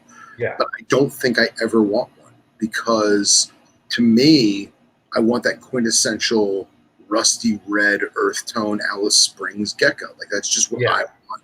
And I also feel like at some point, once I do get big with them, because I plan on it, and I do have some good animal stock, I'll probably get a hypo just to change shit up, It's nice to have that in the collection as well. For us, it's that idea of rounding things out. It's the idea of kind of, Justin, Bear Eye King of the South, he has some of those. I don't know if they're T-Paz, albino, or hypo, or whatever the Bear Eye are. But he has some of the morph ones. But if you ask him, his favorites are just the normal, natural occurring. But then look at all the different localities. Look at all the different colors. Yeah, Loma Alta, man, that's the name I always remember, the Loma Alta. Look at Alterna guys. I've got some Alterna me and my brother are working with now that I got from Justin. And your Alterna guys know that there's leucistics and hypos and het leucistics and aneries. They know that's all out there. But dude, these guys shit themselves over a wild caught, 5 miles east of Sanderson, right? They're like, oh, that thing is perfect. Look at the mark under its neck. Gosh, that's just great. I'd love to breed that to this one that I found 4 years ago. I remember when I found it, I spotted it. It was 3 a.m. The storm had just passed, and it was. And dude, you hear that passion, and then they're like, oh yeah, those leucistics are pretty cool. Those are pretty cool. They're pretty. And then the leucistics over here, and it's $1,000, and then this F1 animal is $200 or whatever. And they're like, oh, I'll take that all day long. That's hobby culturists. That's a herpetoculturist, right? Like they want the hobby. They could care less than what it's going to genetically produce. Guys like us want the quote-unquote textbook specimen, because to us, the best thing that we can have is the textbook specimen. You know what I mean? Mm-hmm. And that's that. Like, when I do finally get Aspers, I will have them one day. I don't care what I got to do to get them. I will have them one day. Hopefully they'll still be around. Hopefully people will still be breeding them. Yeah. But like, as much as I would love to have like the crazy banded Cape York zebra stripe ones, Yeah. I don't think I would go out of my way to get them. I think I would just get the traditional slate gray, purple eye, just the normal one, because to me, I want that textbook. I want the same animal that Gunther described in 1876. Like, that's what I want. What an animal too, man. What a badass critter, dude. That's and it's, you know, a lot of people look at the Levis and the Levis povarensis and they see him, they're just like, oh man, look at the albino one. Like I said, the albino patternless is just one of these animals, just mind blowing. But man, look at the Delinei. Some of the other dude. Sometimes I see those other species and I'm like, have y'all seen those? Those are amazing. Yeah. Right there. And there's the Occidentalis. I think there's Occidentalis. Yeah, there's another. That's a subspecies of Levis, or so it's Nephrus levis occidentalis. That's shark coast gecko, and the problem is that we have a good amount of occidentalis in the States, but people accidentally messed it up. I'm convinced that they either unintentionally or intentionally crossbred them with Pilbarensis. And now you're getting these Pilbarensis that are very light colored and very yellowy and like have like yellow sides to them and stuff. And they're like, oh, it's just a light colored Pilbarensis. Like, no, Pilbarensis is not supposed to be light colored, because if you look at the Pilbara, it's all red and rusty rock. While if you go to the coast, it's all beachy and sand dunes, and hence the yellow color. You know, I remember. I'm sure people made a mistake. A podcast on Gecko Nation Radio. Somebody was talking about knobtails, and I think they said that if you find Pilbarensis in the States, it is guaranteed at least possible het albino, possible het patternless. Yeah, that's all anybody bred. Yeah, I've been saying that for years. Is that's the rumor, is that if you own Pilbarensis in the U.S., it is het for albino. Just assume that it's het for albino. Because that's what everybody bred for. And are they a striking animal? Yeah, absolutely. They're gorgeous. But for the people that want to just have that, you know, like me, wanted to have all the rat snakes, I want a wild type. I want to know the locality of the animal. And I want to say, this is from this place, this is from this place. Whether, you know, I've got yellow rats. Ain't nobody on this planet cares about yellow rats except for like me and Jake. And dude, I'm so stoked to have F1 Seminole County, Florida yellow rats. And I can't wait to have. I may never really push to breed them, but they'll always be a part of my collection because that's part of my care in the hobby. Mm-hmm. I'm trying to find a picture, because since Justin started the thing, I can't add pictures on here. Yeah. But I'm trying to find this one picture to show you of this one Pilbarensis that is line bred here in the U.S., and it is just the craziest gecko you've ever seen. Hang on a minute. No, while you're looking for it, I'll tell you about the Ridley eye that I'm getting. So I've wanted Ridley eye for years, and I've been looking for them. A few people breed them, and so there's some really good name people that I know take care of their genetics and that breed them. But I finally found the ones that were like, okay, those are the ones I need, and they're from a biology department at a college where they had 2 wild caught Ridley eye that they breed every year or every other year, and they sell their babies to add money to the college fund or whatever. And I have pictures of the adults, and they know where they came from, or at least they know where they were imported from. You don't really know at that point with old school importing. And I was like, dude, these are not, non-related animals producing these. I can get them, I can produce them, and I can tell people the story of where these came from and who produced them and why they produced them. And dude, and so that was kind of the itch for me to get them. I did get a little lucky, and the guy that a good friend of mine actually purchased them and trading me those snakes for guards, which is great because right now, guards ain't flying off the shelf right now. Which is crazy, because I always hear from people, they're like, man, I really want to get a gargoyle. Man, I really want to get a gargoyle. Oh, I got a couple Cresties. I really want to make the jump. I want to do a gargoyle. And like, I always assumed that was like the side gecko. I always assumed that like people had, okay, there's always gonna be leopards, there's always gonna be cresteds, and then there's that side gecko is your garg, and it's the same group of like Chihuahua people, Yeah. And I felt like that was they're just doing their own thing. They're just keep going. last year I probably sold $15,000 to $20,000 in gargoyle geckos. They were, everybody wanted them. This year it's just an economy thing. Everybody still wants them. Everybody still likes them, but I think everybody's just down financially, and not everybody's willing to make a financial jump on an animal. That honestly, we don't need any of these animals. Right. It's they're all luxury items. They match our cars and our cigars and stuff. Right. Oh man, I can't find this. I'm gonna find it. Hold on. I'm gonna find it. It's do it. amazing to not show. Dude, I'm gonna spend like the next month just looking at Underwoodosaurus. Just should I buy them now? And then what's gonna happen is I'm gonna find some and they'll be sold by the time I decide to make the call. Yeah, right. Do you think as adults you could keep them paired, or do you think they're gonna be like Nephurus where you always want to separate the male? So, all right, from everything that I've gathered so they are found communally in the wild, and it's not so much that they like to be in colonies; it's that the spot that they're all living in it's almost like the Montana rattlesnakes. Like I was talking with Kyle about it on the podcast. Yeah. It's not that they want to be hanging out together; it's that the spot that they're all in is like the best spot around. Ah, okay. You know, so like if you live in a block where all the apartments are shitty, but the one guy at the end has this bomb ass apartment, aren't you gonna want to hang out in his apartment? Yeah, sure, absolutely. And like it's almost like, all right, yeah, you know, you brought your own food, you brought your own beer, yeah, you can hang out, you know. So like for example, I have friends in Australia on Instagram that they keep like 3 or 4 females together, but they won't put a male in there. And that's because the male, once it comes breeding season, he's going to want to hump and just hump. He's going to go ape shit, yeah. And he's not going to eat. He's not going to poop. He's not going to drink. He's going to get stressed out because now all he wants to do is reproduce. So you got to get him out.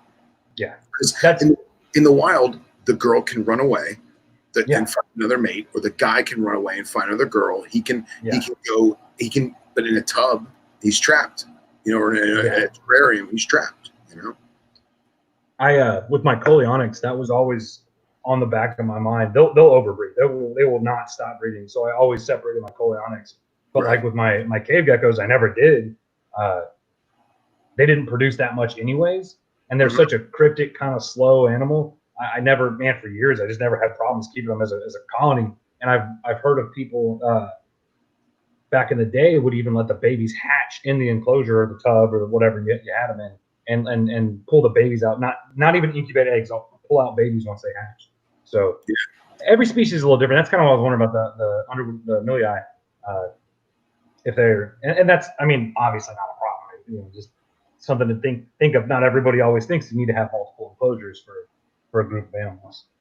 Yeah, us snake guys already do that because snakes will fucking just lose their jelly beans if you put 2 of them together. I mean, right, yeah. So I found it. So. Wood from Secret Lab. Yeah. So this is 2019 hatchling, 4 months old, Pilbarensis, and this is his new albino line. I guess I don't have the rest of the information, but that's it. Oh yeah. Oh man. Yeah. Like that is just like, I don't like albinos. Like that's not my thing. But dude, that gecko is phenomenal. Amazing. And then Wood also produced what he's calling a paradox. And like I would agree that compared to other paradox and other reptiles, this is straight up paradox. Look at that animal. Oh yeah. That's a paradox or like a chimera kind of thing or something. That's badass. Oh man. God, Knobtails shit. It's awesome, man. It's awesome. I got to get going, but we need to have our next episode needs to be Strophariophis and Stogies, and why are we not talking about those geckos? Strophariophis.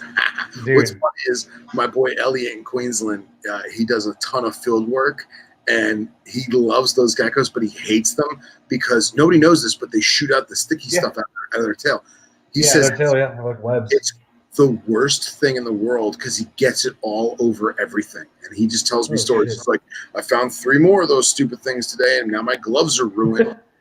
I know people that work with them love them. The Ciliatus, I think, is the one that's real popular with the yellow tail, and then the Tilliniatus, whatever, the one that's got the stripes. Yeah, people that have them love them, but I've not had really good luck finding any information about them. No, there's barely any. Yeah, none at all. And I'm like, hey, how did you produce these? And they're like, well, you just keep them like you keep this. And I'm like, no, that's not it. I keep that different than you keep that. Yeah. That would be a fun species to get into. Those are pretty awesome. neat too. I know, like a lot of the ones that he finds out in Queensland, they're all about the spinifex grass, right? So they actually, the bigger stalks of grass, they go linear against the grass. Yeah. Like on the grass, And I feel like in captivity, I would try and emulate that best I could. Yeah. Even if it was like even if I got like thin like straws of PVC or something, that linear thing, I think that would be. But dude, to be continued. Yeah. We'll talk about it next time. Have a good one, man. Have a beautiful rest of the week. Oh, you my too. fucking computer just took a shit too. Everybody, thanks for watching. Thanks for listening. Yeah, and sorry that Justin and Noah had to leave early, but we'll see you guys next week. Have a good one, boss. Bye. Bye, guys.